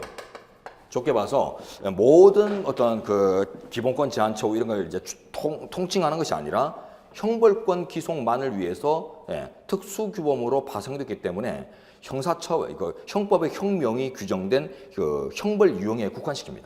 형법상 형명을 가지는 형벌 유형, 형법상 형명, 형벌 명칭, 형법상 형명을 가지는 형벌 유형으로 국한시켜요. 자, 됐습니다. 다음 페이지 연좌제 금지. 이거는 잘 아실 거예요. 우리 헌법 13조 3항에 명시되고 있습니다. 자, 연좌란 말이 함부로 이제 연계되지 않는다 이런 뜻이에요. 자, 적법 절차 원칙은 내려가죠. 자, 우리 12조 1항과 3항에 명시되고 있습니다. 12조 1항에 가면 아까 적법 처보강 할 때 적법 절차가 한번 나왔고 3항에 가면 영장주의에서 또 나와요. 그래서 체포구속 압수수색 등 이제 강제 처분할 때는 검사의 신청에 의해 법관이 발부한 영장을 사전에 미리 제시하도록 하는 영장주의가 3항에 있어요. 그때 적법처가 또 나옵니다. 1항과 3항. 이 적법절차 원칙이 이제 영미계의 원칙인데 대륙계에서 발생한 이제 법치주의 원칙하고 거의 대등한 내용으로 형성되고 있어요. 그래서 이게 이제 그 적용 국면에서 약간 비슷한 내용이다 보니까 선후를 가릴까 함께 적용할까 뭐 여러 가지 약간 논란이 있지만은 우리 헌재는 함께 적용합니다.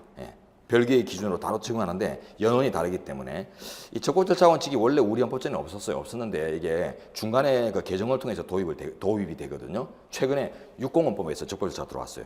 현행헌법에서. 그러다 보니까 현행헌법에서 적법절차가 들어왔는데 그 내용이 기존에 있던 법치주의 내용하고 크게 차이가 안 나니까 결국 이제 이런 것들의 이제 그 의미 이런 것들이 이제 논의가 좀 있는데 우리 헌재는 연원을 달리하는 별개 원칙으로서 별개 심사 기준이 된다라는 이제 논리를 제시하고 있습니다. 자, 그 밑에 이제 영장주의, 이 영장주의 또 한번 보세요. 12조 1항과 3항에 영장주의에 근거가 있다는 게 우리 판례입니다. 자, 일단 요거 써놓으세요. 이건 해석론인데 적법 절차와 마찬가지로 영장주의도 12조 1항과 3항에 근거가 있다고 봐요. 근데 자, 요거는 1항 여기에 중요합니다. 이거는 명시규정은 없어요. 명시규정은 1항이 없는데 영장이란 표현이 안 나와요. 그러나 법률에 의하지 않고는 체포, 구속 등을 못한다. 아까 그 강제추분 법률주의를 뒤집어서 보면 반대해석을 하게 되면 검사의 신청이 없는 강제처분도 법률에 근거만 둔다면 할 수 있다. 이런 내용으로 이제 나오거든요. 반대해석을 하게 되면. 그래서 그 공판 단계에서 검사의 신청 없이 법관이 직권으로 발부하는 영장도 1항의 반대해석상 강제처분 법률주의 반대 해석의 결과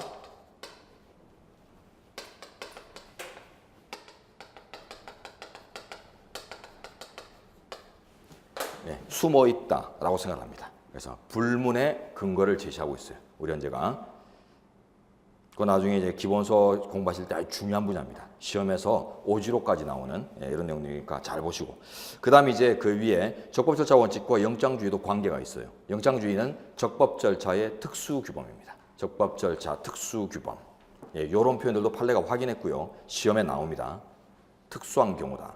그래서 적법 절차가 각종 국가자유의 사전적, 사후적 어떤 절차적 정당성 이런 것들을 요구하는 내용이거든요. 그러다 보니까 대표적으로 영장주의가 어때요? 강제 처분을 할 때 미리 뭔가를 고지하라, 알려라, 뭐 이런 것들이잖아요. 그러니까 이게 사전적인 절차 적정성을 구체화시킨 내용이에요. 특히 형사 분야 이런 데서. 그렇기 때문에 그 적법조사 원칙의 사전적 통제 요소를 특히 형사 부분에서 강조한 특수규범 체계다. 이렇게 이제 이식하시면 되겠고요. 자, 그다음에 이제 밑에 그 12조 그 영장주의에 가면 사망에 가면 현행범 체포와 긴급 체포에 있어서는 사전영장주의 예외가 있습니다. 12조 사망 단서에 사전영장주의 예외가 명시되고 있는데, 자, 그때 이제 현행범, 긴급체포 개념이 떠올라야 돼요. 긴급체포란 용어는 없습니다. 헌법에 없고요. 그 써져 있어요. 장기 3년 이상형에 해당하는 범죄를 범하고 도주나 증거인멸의 염려가 있을 때 이렇게 되어 있어요. 그걸 이제 긴급체포라고 합니다. 예. 형사법상. 자, 다음 근데 여기 이제 중요한 게요. 16조에 가면 주거의 자유에도 영장주의가 있는데 16조 주거의 자유에서는 이런 예외 조항이 없어요. 그래서 이런 긴박한 경우에 대응하는 예외 설정이 필요하겠는가 했을 때 우리 판례가 인정했죠. 어제 문제 해설할 때. 자, 그리고 이제 밑에 형사 피의자, 피고인 이런 개념이 나오는데 피의자하고 피고인은 형사 절차 자체가 너무 가혹한 절차입니다. 예, 그러다 보니까 엄청난 그 형벌을 예정하는 아주 가혹한 절차이기 때문에 인권 존중의 차원에서 이제 보호가 필요해요. 그래서 피의자, 피고인 보호를 위한 각종 원칙이나 뭐 권리나 이런 것들이 우리 헌법에 이제 산재하는데 그 취급이 거의 비슷합니다. 동급이에요. 형사 절차 자체가 가혹하기 때문에 다 동급으로 비교하는데 유독 또 피고인만 명시하고 있는 이런 조항 체계들이 있거든요. 우리가 뭐 고무국자 해가지고 또 외우는 분야인데 무죄 추정 원칙이나 국선 변호제도나 자백 제한 법칙 이런 데서는 피해자가 빠져 있어요. 그래서 나중에 확대 논의가 나오거든요. 네, 그게 아주 중요해요. 자, 그래서 이제 그 개념은 좀 구분 아닌데 그 형사 피고인을 보세요. 형사 피고인은 민사소송이나 그 행정소송으로 친다면은 특히 이제 민사소송으로 친다면은 피고 개념이에요. 피고. 민사소송의 원고 피고 있죠. 그러니까 피고 개념인데 형사소송에서는 이제 민사소송의 원고에 해당하는 게 이제 검사고 피고에 해당하는 게 형사 피고인이에요. 근데 인자를 왜 붙일까요? 인자를 인권 존중 차원입니다. 형사 절차 자체가 워낙 국가의 강제력을 예정하는 강압적인 절차이기 때문에 그래서 인권 존중 사고를 전제로 하겠다 이런 의미에서 인자 인권 존중 차원에서 붙였다고 해요. 자, 그 다음에 형사 절차 상의 이제 그 단계별 호칭 같은 것들을 여러분들이 판례를 보고 할 때 알고 계셔야 되거든요. 시범 볼까요? 자, 형사 절차상 단계별 호칭.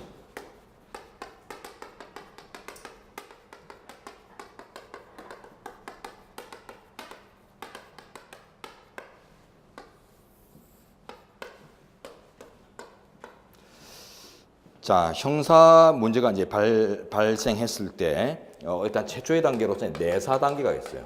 내부적으로 이제 취급하는 단계. 그래서 안내자를 써서 내사라고 하는데요. 그 다음에 내사를 진행을 해보고 뭐 범죄의 어떤 신고나 이런 것들이 있는데 그런지 아닌지를 따져보는 게 내사 단계예요. 그래놓고 검사나 수사기관이 봤을 때 이거는 지금 범죄 정황이 확인된다. 그래서 이제 정식으로 사건 처리, 사건을 이제 접수를 하게 되면 정식으로 이제 접수를 하게 되면 그걸 입건이라고 합니다. 정식 사건으로 성립시킨다. 정식 사건으로 접수하는 거예요. 입건. 자, 그리고 이제 입건 이후에 또 이제 정밀한 조사를 해봤더니 혐의가 이제 확정돼요. 그러면 이제 공소 제기를 하죠. 법원에 공판을 열어달라고 이제 요구를 하죠. 공소 제기, 줄여서 기소라고도 하고, 기소라고도 하고, 기소라고 하죠. 기소라고 하죠. 공소 제기 줄임말. 자, 그리고 이제 충분히 이제 법원으로 가서 판단을 받았더니 유죄가 떨어졌다. 그게 이제 또 심급을 거쳐서 최종 확정되었다. 이런 이제 단계로 나눠보겠어요. 자, 이제 내사부터 입건 사이의 개념이 용의자라고 합니다. 용의자. 그걸 또 다른 말로 이제 내사를 기준으로 해서 볼 때는 피내사자라고도 하고요. 그다음 이제 입건된 이후에 이제 신분 개념이 호칭이 피의자예요. 피의자. 그다음 이제 공소 제기된 이후의 개념이 피고인입니다. 우리 법전상 피고인. 그다음에 이제 유죄가 확정되고 나면은 이제 수형자죠. 이제 형을 받아야 되는 수형자 내지는 범죄자가 돼요. 그때부터 범죄자. 확정되는 거죠. 수형자 내지는 이제 범죄자가 되고. 자, 그다음에 이제 피의자나 피고인이 불구속으로 재판을 받는 게 무죄 추정 원칙에 따라 타당한데 다만 예외적으로 뭐 도주인멸의 염려가 있다든가 이럴 때는 구속 재판이나 구속 수사를 받을 때도 있죠. 그래서 만약에 구속을 당하게 된다면 그때 미결 수용자가 돼요. 미결 수용자라는 개념이 성립되고 이 주로 이제 미결 수용자들은 구치소에 갑니다. 구치소에 가고 수용자는 이제 교도소에 가죠. 근데 우리나라의 교정시설이 인적이나 물적인 측면에서 아주 태부족 현황에 있기 때문에 섞여요. 예, 그래서 이제 여기가 넘치면은 미결수인데도 1, 2 보낼 때도 있고 수용자인데도 여기가 넘치면 요래 보낼 때도 있고 막 그래요. 자, 근데 어쨌든 기본은 이렇게 구분되게 돼 있어요. 예, 그리고 이 구치소나 이제 교도소에 갇히는 사람들이죠. 예, 이런 사람들을 이제 통틀어서 이제 수용자라고 합니다. 시설에 수용되는 자들, 수용자. 예. 그래서 이제 이런 것들 좀 구분하시고 판례 읽을 때 좀 편안하게 읽을 수 있어야 돼요. 다음 체포구속 적부심사제도 우리 헌법 12조 6항에 명시됩니다. 그래서 불법한 체포구속 이런 것들을 이제 통제하기 위해서 적법 여부의 판단을 법관으로부터 받을 수 있는 기회를 보장합니다. 네, 이것도 약간 판례가 있고 논의가 있는데 일단 여기서는 용어에서는 이 정도만 아시면 되겠고요. 그 다음 무죄 추정의 원칙 헌법 27조 4항에 있습니다. 이건 요건을 잘 외워야 돼요. 형사 피고인은 유죄의 판결이 확정될 때까지 무죄로 추정된다라고 되어 있고 확정될 때까지입니다. 그래서 1심 선고가 떨어졌다 하더라도 1심 유죄가 떨어졌더라도 최종 확정되기 전이면 무죄로 추정돼야 돼요. 예, 그러니까 어제 우리 판례 중에 문제 중에도 보면은 1심 선고만 떨어져도 단체장 권한대행을 할 수 있도록 뭐 구속 이런 것도 요건이 없으면서 그러니까 우리 헌재가 불합리한 무죄 추정 원칙의 위반이다라고 해서 위헌 결정 내려버리잖아요. 예. 자, 그다음 그 밑에 자백의 증거 능력 및 증명력 제한의 법칙, 이걸 이제 줄여서 자백 제한 법칙이라고 하는데요. 자백 제한 법칙. 자백은 그 불법의 결과물일 가능성이 높아요. 그죠? 예전에 보면 뭐 자백은 증거의 왕이다 이런 표현들이 예전에 아주 소통되던 시절이 있을 정도로 가장 명확하며 가장 손쉬운 증거가 되다 보니까 두드려 패고 고문하고 이런 것들이 자행돼 있거든요. 그래서 이제 그걸 방지하기 위해서 자백을 증거로 취급하는 것에 대해서 제한 법칙을 설정하고 고문을 금지하고 진술 거부권을 두고 이런 내용들이 우리 헌법에 다 들어와요. 네, 12조 7항에 명시되고 있는데 요거는 아까 이제 고무국자 해서 형사 피고인만 명시되고 있어서 피의자로 확대될 수 있는가 그런 논의선상에 있을 뿐입니다. 네, 그래서 큰 의미는 없고요. 자, 이제 오른쪽에 사생활 영역의 자유로 가는데 주거, 거주, 어제 주거의 자유와 거주의 자유가 16조와 14조에 있는데 둘이 이제 보장하는 의미가 다르다고 그랬죠. 주거의 자유는 정적 공권이라고 했고 거주 이전의 자유는 동적 공권이라고 했습니다. 정적 공권, 동적 공권. 그러다 보니까 그 보장 내용도 정적인 그 사생활 공간의 평온을 보장하는 게 주거의 자유예요. 정적인 사생활 공간의 평온. 그다음에 동적인 이제 설정. 예. 사생활 공간의 어떤 동적인 설정이죠. 내가 원하는 것으로 이주해서 거기에서 내가 방해받지 않고 머물러 살고 이런 동적인 행위 과정들을 보호하는 게 이제 거주의 자유예요. 자, 다음 정신생활 영역의 자유로 갑니다. 양심 종교 자유. 예, 양심이 19조, 종교 자유가 20조에 있는데 양심의 개념이 중요하죠. 우리 판례는 인격적 가치 판단이라고 정의를 해서 인격에서 기원하는 각종 평가적 판단들, 그것만 양심으로 보기 때문에 양심 개념에 애초에 들 수 없는 것들, 이런 것들을 분류하는 판례들을 정의 잘 하셔야 되고요. 종교의 자유에서는 뭐 특별한 건 없는데 그 정교 부인, 국교 부인 정교 분리 원칙이 있거든요. 2항에. 예, 그래서 그런 것들이 적용되는 판례가 있기 때문에 판례 이제 사안들을 볼 때 가볍게 이제 조문을 떠올리면 됩니다. 그리고 이제 좀 중요한 게 뭐입니까? 또 하나 이제 마지막으로 남은 게 양심과 종교는 내면에 머무르는 한 제한이 불가능하다. 내재적 무한개설 이런 것들이 떠오르면 좋겠어요. 자, 다음 이제 허가제 내려가시면 허가 검열죄. 결론적으로는 통설 판례가 구분 없이 보는데 우리 헌법에는 이 허가 검열이 보면은 좀 혼잡되고 있어요. 헌법 21조 2항에 이제 검열 금지 조항이 있는데 지금 보십시오.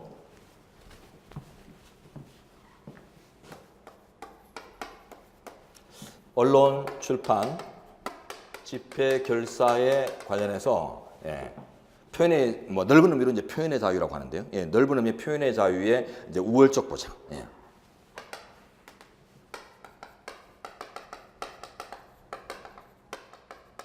보장 범위가 대표적으로 검열 금지 원칙으로 형성되고 있어요. 검열 금지. 자, 근데 이 언론 출판에 대해서는 허가나 검열은 안 된다라고 이제 명시되고 있는데 집회 결사에 가면 허가는 허용되지 않는다라고 해서 여기는 또 검열이라는 용어를 안 쓰거든요. 우리 조문이. 그러다 보니까 학자들 간에 논란이 있어요. 어쨌든 우리 헌법이 허가 검열을 나눠 썼지 않느냐. 어디는 있고 어디는 없지 않느냐. 그러니까 개념이 다른 것으로 본 학자가 있거든요. 주로 이제 그래서 이제 소설 중에 소설입니다. 소설인데 허가는 시설 규제, 검열은 내용 규제.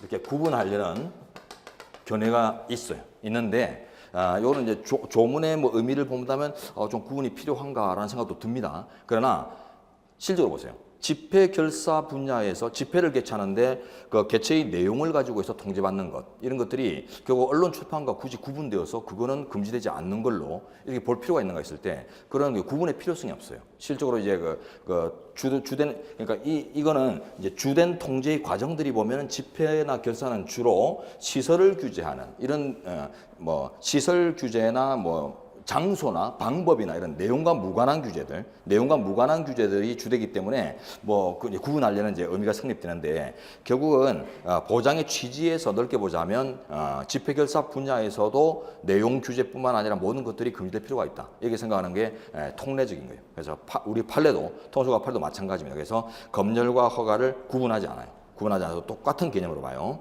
그래서 들어보시면.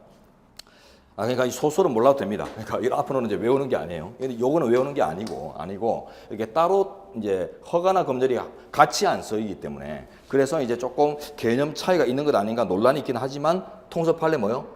불구별설이 통설 판례, 불구별설. 네, 그래서 그때 밑에도 이제 그대로 나열하고 있죠.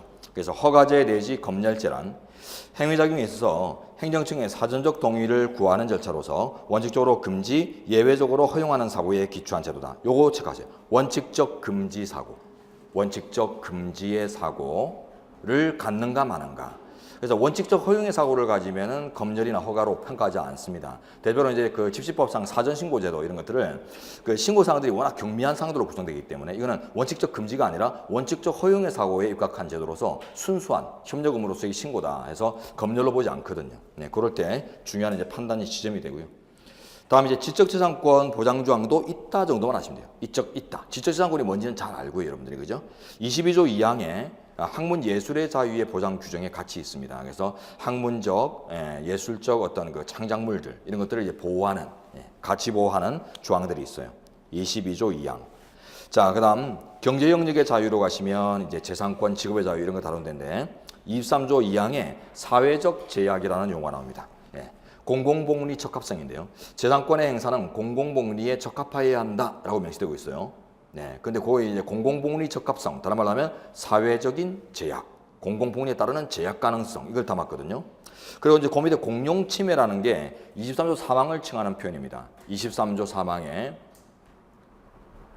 자 공공필요에 따라서 재산권을 수용, 사용 또는 제한할 수 있으나 정당한 보상을 지급해야 하는 이런 이제 공용침해. 요 이제 근거 조항이 23조 3항에 있는데 이 둘의 이제 구분이 중요하죠. 둘 다 재산권의 제약이에요. 둘 다 재산권의 제약 가능성인데 23조 2항의 사회적 제약 규정에서는 보상 규정이 없어요. 보상의 그런 규정이 없는데 23조 3항의 공용침해 규정에 가면 정당 보상을 지급해야 한다 해서 보상 규정이 있거든요. 그래서 다 같은 재산권의 제약인데 어떤 건 있고 없는 이유가 뭐냐 그 차이를 논하는 견해가 있는데 그 견해 대립이 바로 이제 행정법상 경계이론, 분리이론이라는 이제 견해 대립입니다. 이거 나중에 헌법에서도 그 의미차를 간단하게는 좀 보셔야 돼요. 간단하게. 행정법에서도 여러분들이 간단하게 보죠. 행정법에서도 간단하게. 왜 그러냐면 시험에서 다루기 힘들기 때문에. 이걸 뭐 행정법이 지금 여러분 그 논술형 시험 대비하잖아요. 그러다 보니까 이게 논술 문제로 나오기 어려워요. 나오기 어렵고 워낙 복잡한 데다가 이 근본을 제대로 파악하지 못하는 경우들이 대다수입니다. 물론 이제 기본 강의 때 설명을 드리면서 독일 헌법과 비교해야 돼요. 독일 헌법하고 규정 체계나 이런 것들을 비교하면서 독일의 경계이론은 이런 의미에서 나왔고 근데 우리나라의 경계이론은 전혀 다른 국면에서 나오고 막 이러거든요. 그러니까 그런 것들을 다 서술을 하고 비교를 하고 이러면서 어떤 사례를 구성하는 것들이 너무 변별력을 해치기 때문에 사례 문제로 나오기 힘들어요. 그러다 보니까 이제 행정법 선생님들도 가볍게 이제 개념 차이만 부여하고 그냥 넘기는 것 같고 헌법은 더더구나 그래야 됩니다. 더더구나. 그래서 나중에 이제 볼 거예요. 자, 그다음 정치적 기본권 쪽으로 가면 뭐 참정권 개념 나오고 참정권이 종류가 이제 직접 참정권, 간접 참정권으로 나뉘는데 그게 이제 두 번째, 세 번째 단락으로 이렇게 나옵니다. 두 번째 단락이 직접 참정권, 세 번째 단락이 간접 참정권. 직접 참정권은 주로 뭐 아예 헌정사에 도입되지 않았던 국민수환제도, 도입은 됐지만 지금 아예 없어진 국민발안제도, 도입됐고 지금도 유지되고 있는 국민투표제도의 개별적 헌정사, 특히 이제 개헌한 투표제도가 언제 들어오느냐 이런 걸 묻는 문제가 나왔고 2019년도 나왔죠. 뭐였어요? 그곳이 차마 꿈엔들 이칠리야 했잖아요. 그런 것들 대비하는 이제 전제입니다. 근데 이제 선거권이나 공무담임권 쪽은 이제 판례, 관련 판례들을 이제 정리를 잘 하셔야 돼요. 자, 그다음 청구권으로 가죠. 대표적으로 이제 청원권이 제일 먼저 나오는데, 청원권 항목은 요번에 청원권이 법이 또 개정됐습니다. 4월 달에 개정되었고 그 시행일이 12월 달인데 이 청원 절차를 좀 더 확대시키는 이런 내용으로 그 일하는 국회법의 일환이에요. 일환으로서 이제 청원을 확대시키는 내용으로 개정됐는데, 그 원래 이제 청원이 국회법에 청원 제도가 있거든요. 지방의회에도 이제 지방자치법에 의회에 대한 청원 제도가 있어요. 그래서 원칙적으로 우리나라의 청원은 일반적으로 의회를 통하는 것들이 가장 합리적인 방법이고 근원적인 방법입니다. 근데 보통 의회 청원이 어려운 게 의원의 소개를 얻도록 하거든요. 그러다 보니까 이게 의원 소개 받는 게 쉽지 않아요. 쉬운 일이 아닙니다. 그러다 보니까 요번에는 이제 의원 소개 안 받더라도 일정한 국민의 어떤 서명 같은 것들을 받으면은 의원 소개 없이도 이제 청원할 수 있는 이런 이제 내용적 확장을 이제 하는 개정이 있었는데 그 취지는 뭐냐면은 주로 이제 그 의원 소개 받고 이런 게 힘들다 보니까 국민들이 어디다 청원하냐면 청와대에다가 뭐 손쉽게 하죠, 그죠? 그러다 보니까 원래 이 의회 청원이 그 청원법이나 국회법이 있는데 가면은 의회 청원을 전제로 해서 법까지 이렇게 마련되어 있는데 국민들이 다 정부로 빠져버린단 말이죠. 그래서 우리가 해야 될 일인데 자꾸 저쪽으로 밀리고 저기서 힘이 생기는 이런 것들을 차단하기 위해서 이제 일하는 국회법의 일환으로 이제 법을 개정했습니다. 기본소에 담겨져 있으니까 나중에 확인해 보시고요. 나중에 이제 좀 필요한 때 되면은 제가 이제 그 자료 같은 걸 다 업로드 할 거예요.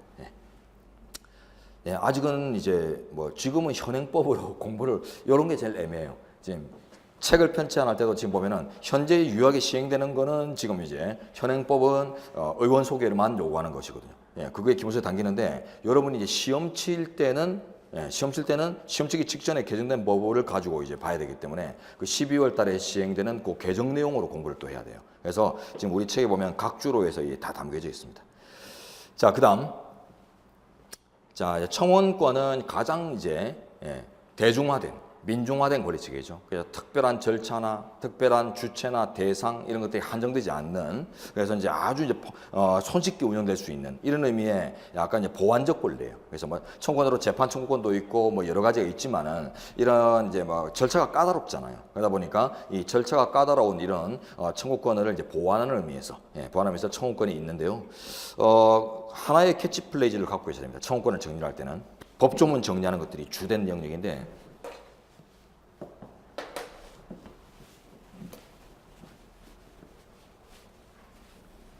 쓰진 않겠습니다. 쓸 표현이 아니에요. 최대한 보장을 예정하지만 효과는 한정적이에요. 한정적인 효과. 너무 손쉽게 취급될 수 있기 때문에 그에 따라 붙는 효과가 너무 강력하면은 이게 또 걸맞지 않거든요. 그래서 최대한 보장, 한정적 효과 이런 것들이 법에 투영되고 있어요.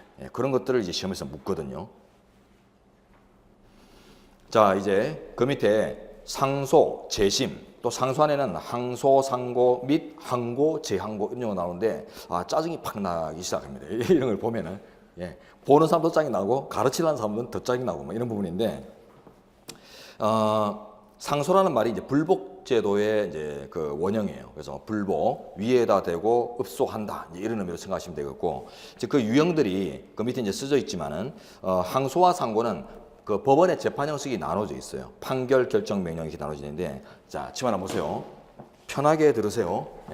이런 것들이 우리 헌법시험의 대상은 아닙니다. 아닌데, 이런 것들이 이제 그 재판 청구권 분야라는 데서 이제 판례를 볼 때 보면 막 용어들이 나오고 하기 때문에 편하게 읽으려고 한번 감지하는 거예요. 보시면 이제 법원의 재판은 재판 형식이 현재하고 다르게 나눠져 있어요. 법원의 재판 형식.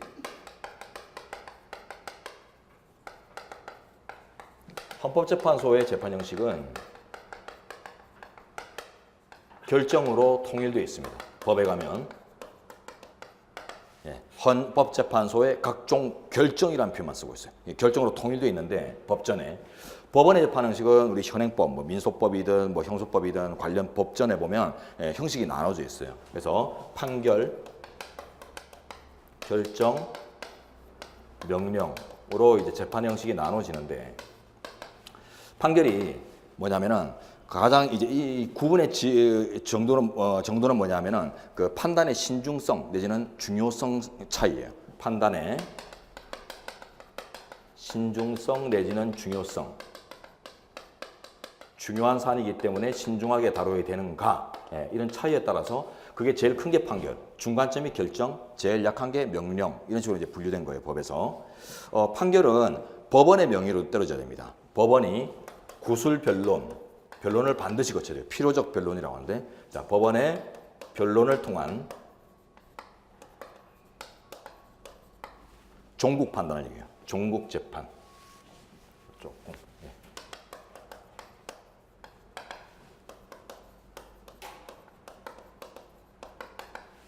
네. 그렇기 때문에 신중성이 요청되고요. 그래서 이제 일반적으로 이제 그 본안 판단, 실체 판단 이런 것들이 일반적으로 종국 판결을 통해서 종국적으로 이제 종결되죠. 종결시키는 절차를 종결시키는 재판이. 그다음에 결정이 이것도 이제 법원의 명의로 이제 이루어지는데 변론을 요하지 않습니다. 변론을 요하지 않는 중간 재판. 종국 전 재판이라고도 하는데요. 중간 재판. 그래서 그 문제되는 실체적 사안에 이제 종결을 위한 어떤 판단을 담는 게 아니라 중간중간에 필요한 어떤 결정들이 있을 수 있어요. 뭐 변론 제기가 필요한가, 뭐 보석 허가가 필요한가, 뭐 민사나 형사에서 이런 것들을 이제 중간중간 이제 절차 과도에서 판단하는 것들. 그래서 중간 재판이라고 해요. 자, 근데 자, 요게 요거 잘 하시면 돼요. 요거 종국재판이고 종국재판에는 기판력이 붙습니다. 중간재판에는 기판력이 없고 종국재판에는 이제 기판력이라는 게 이제 형성되고 확정된 종국 판결에 이제 기판력이 형성되고요. 자, 그다음에 나머지는 없는데 자 보세요. 자, 이 중간재판이 이 종국재판 외에 즉 종국전 재판의 원칙적인 형식이에요. 종국전 재판의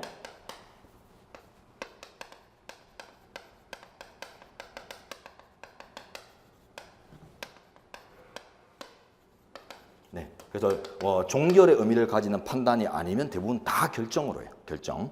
자, 근데 그거보다도 더 미미한 의미여서 이제 명령의 형식으로 구분되는 것들이 있는데 요거는 주체도 명의도 법관의 명의로 떨어져요. 법관, 재판장이나 뭐 수명법관, 수탁판사 뭐 이런 표현은 몰라도 돼요.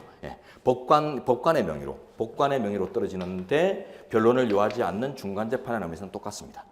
더 경미한 사안을 취급하는 거예요. 다음번에 내용들을 보면 주로 이제 대표적으로 보정명령 이런 것들이에요. 보정명령, 보정하시오 이런 것들 주로 이제 뭐 시키는 것들이에요. 그래서 이제 명령이라는 용어를 써요. 주로 이제 시키는 거. 뭐 해오시오, 뭐 하시오, 고치시오, 뭐 이런 것들. 그 외에 나머지 이제 일반적으로 이제 종국적인 판단상을 담는 내용이 아니면 다 결정. 이런 식으로 이제 생각하시면 되겠어요. 자, 근데 이제 요게 이제 불복 방법이 달라져요. 이 판결에 대한 불복 방법이 항소상고예요. 항소상고. 그리고 이 결정이나 명령에 대한 불복 방법이 항고, 재항고입니다. 항소상고. 2심법원에 가면 항소. 최고법원으로 가면 이제 상소라고 죄송합니다. 안 죄송하죠. 상고라고 하고 자, 이 결정 명령을 이제 항고, 재항고. 2심에 가면 항고, 대법원에 가면 재항고. 이런 식으로 용어를 구분해요. 자, 이걸 다 합쳐서 이제 상소라고 합니다. 읍소한다. 위에다 대고 읍소하는 거. 이렇게 생각하시면 되겠어요. 자, 그리고 이제 재심은 뭐냐면 제목에 재심은 뭐냐면 이제 확정된 종국 판결에 대해서 아주 예외적으로 부여되는 비상의 불복 절차를 얘기합니다. 그래서 앞쪽에 있는 상소가 이제 평상적인 불복 절차고 재심이 비상적이다. 이거 말합니다. 그래서 요건이 더 엄격합니다. 그래서 상소는 평상적 불복 절차, 재심은 비상적 불복 절차. 이런 의미 구분하시고. 나중에 이제 헌법재판 요건 같은 것들을 판단할 때도 헌법재판에도 재심이 있고 가처분이 있고 막 이러거든요. 헌법재판에는 이제 뭐 다른 불복 제도는 없지만 재심이나 가처분 이런 것들이 있기 때문에 그런 것들을 이제 판단할 때 의미 구분이 좀 필요합니다. 자, 밑에 이제 구금은 됐습니다. 네, 가두는 거죠. 그 다음에 이제 불기소 처분. 검사의 불기소 처분 뭐 다양한 것들이 있는데 나중에 헌법소원에 가면 이 불기소 처분의 유형별로 헌법소원의 대상이 되는지 안 되는지가 뭐 보충성의 관점이나 소외이기 관점에서 분류가 좀 필요해요. 상당히 이제 약간은 좀 복잡한 내용인데 그 형사법을 공부하지 않으면 용어 자체가 좀 일단 어려울 수 있는데 뭐 지금 해도 마찬가지입니다. 마찬가지인데 가볍게만 구분할게요. 자, 이 불기소 처분이란 기소하지 않겠다는 처분이죠. 기소하지 않는 내용을 담은 처분인데, 자, 누가 억울할 수 있어요? 기소하지 않으면 일단 피해자가, 그죠? 피해자가 억울하고, 근데 반대로 또 피의자도 억울할 수 있어요. 피의자도 나도 법관 면전에서 명명백백하게 나는 혐의가 없다는 걸 입증받고 싶은데 왜 어설픈 결정을 통해서 껄쩍지근하게 남겨놓느냐. 그래서 피의자도 억울할 때가 있어서 같이 이제 문제제기를 할 수 있는데요. 일단 종류가 두 가지입니다. 두 줄 보세요. 협의의 불기소 처분으로서 혐의 없음, 죄 안 됨, 공소권 없음이 있어요. 이걸 줄여서 이제 혐죄공이라고 칭합니다. 실무상 혐죄공 앞머리 따가지고 혐죄공 혹은 협의의 본래적 의미의 좁은 의미의 불기소 처분. 그리고 이제 광의의 불기소 처분으로는 두 줄 뒤에 볼까요? 피의자의 소재 불명, 소재 불상 등으로 수사를 종결할 수 없는 경우에 잠정적으로 중단시켜 놓는 경우들이 있어요. 이걸 이제 기소 중지라고 하고요. 그 다음에 공소시효가 가능하지만 피의자의 개인적 상황과 그 범행의 동기 등의 정상 참작, 소재 불명 뭐 이런 것들. 그래서 이제 기소 유예가 있습니다. 정상 참작을 통해서 유예해 주는 거. 근데 이 문제는 차이점 뭐냐면, 자, 둘째 줄에 협의의 불기소건 제가 한번 써보세요. 협의의 불기소 처분은 혐, 죄, 공 세 가지 모두 공통된 의미가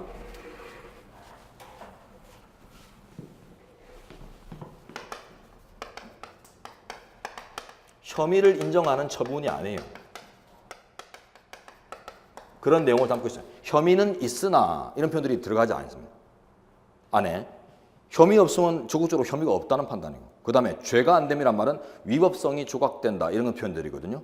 결과적으로 그 안에 혐의는 있으나 이런 표현들이 안 들어요. 그냥 위법성이 없다, 조각된다 이 표현만, 이 내용만 담겨요. 공소권 없음도 당사자가 뭐 죽었다든가 돌아가셨다든가 했을 때 공소 제기할 이제 권능이 없다 이런 판단하는 것이지, 이게 뭐 혐의는 있으나 이런 적극적인 판단을 가지고 내리는 것들이 아니거든요. 그러다 보니까 다 혐의를 인정하는 내용이 담겨져 있지 않습니다. 근데 이제 광의의 불기소 처분이 이제 기소 중지나 기소 유예나 이런 것들은 혐의를 인정하는 처분이에요. 혐의는 있으나 소재불명으로 수사를 원활하게 진행하기 어려우니 잠정 중단하겠소. 이게 이제 혐의는 인정되나 정상을 참작하여 당분간 유예하겠소. 이런 뜻이거든요. 그래서 혐의를 다 인정하는 처분들이에요. 그래서 나중에 보면은 그 소외이익의 관점에서 판단이 바뀔 때 어떤 새로운 이익이 형성될 수 있는가 이런 관점을 판단할 때 상당히 중요한 분류체계가 됩니다. 자, 이제 다음으로 넘기죠. 사회적 기본 넘기면 안 됩니다. 17페이지 또 하나 남았어요. 이게 중요한 건데, 보상제도, 배상제도 의미 구분하셔야 되죠. 우리가 형사 보상도 있고 국가 배상도 있죠. 그리고 또 2, 3조 3에 가면 정당 보상, 사망에 보상이란 용어도 나오고 헌법에 배상이란 용어도 나오는데 이들의 차이는 확연합니다. 자, 보상제도는 특히 23조 사망, 재산권의 공용침해, 그다음에 28조의 형사보상 청구권 이런 데서 나오고, 배상제도는 29조 국가배상 청구권 이런 데서 나오죠. 자, 이제 들어보시면 보상제도는 집단주의적 관념의 손실전보제도입니다. 집단주의적 관념. 배상제도는 개인주의적 관념입니다. 개인주의 책임, 집단주의 책임 이렇게 얘기하시면 되는데, 이 개인주의 책임에서는 개인주의가 어떤 결과가 나오냐면 유책주의예요. 유책성. 그래서 고의과실을 가지는 범한 자가 그 고의과실의 범주 내에서, 책임 범주 내에서 지는 책임. 그러다 보니까 이제 고의과실 위법성을 포함하는 넓은 의미의 유책성 요건들 이런 것들이 주되거든요. 그런데 이 단체주의적 관념 내지는 집단주의적 관념을 갖고 있는 보상제도는 이런 유책성을 일반적으로 요하지 않습니다. 그래서 법이 정한 어떤 요건 상황만 딱 갖추게 되면은 집단의 재원으로서, 단체의 재원으로서 보전해주는 이런 의미거든요. 그러니까 이런 뜻입니다. 함께 살아가는데 어렵지 않게 문제가 생겼다면 우리 편이니까 좀 챙겨주자. 이런 것들이 보상 개념이고, 잘못한 놈이 그만큼 책임져야지 이렇게 생각하는 게 배상제도예요. 그래서 유책성 조건의 요 부에서 요구 여부에서 차이를 보일 수 있다. 예, 이런 것들을 이제 기억하시고. 자, 이제 사회적 기본권까지 하고 쉬려고 했는데 예, 조금 쉬죠. 예, 여기서 이제 중단하고 50분까지 휴식하겠습니다.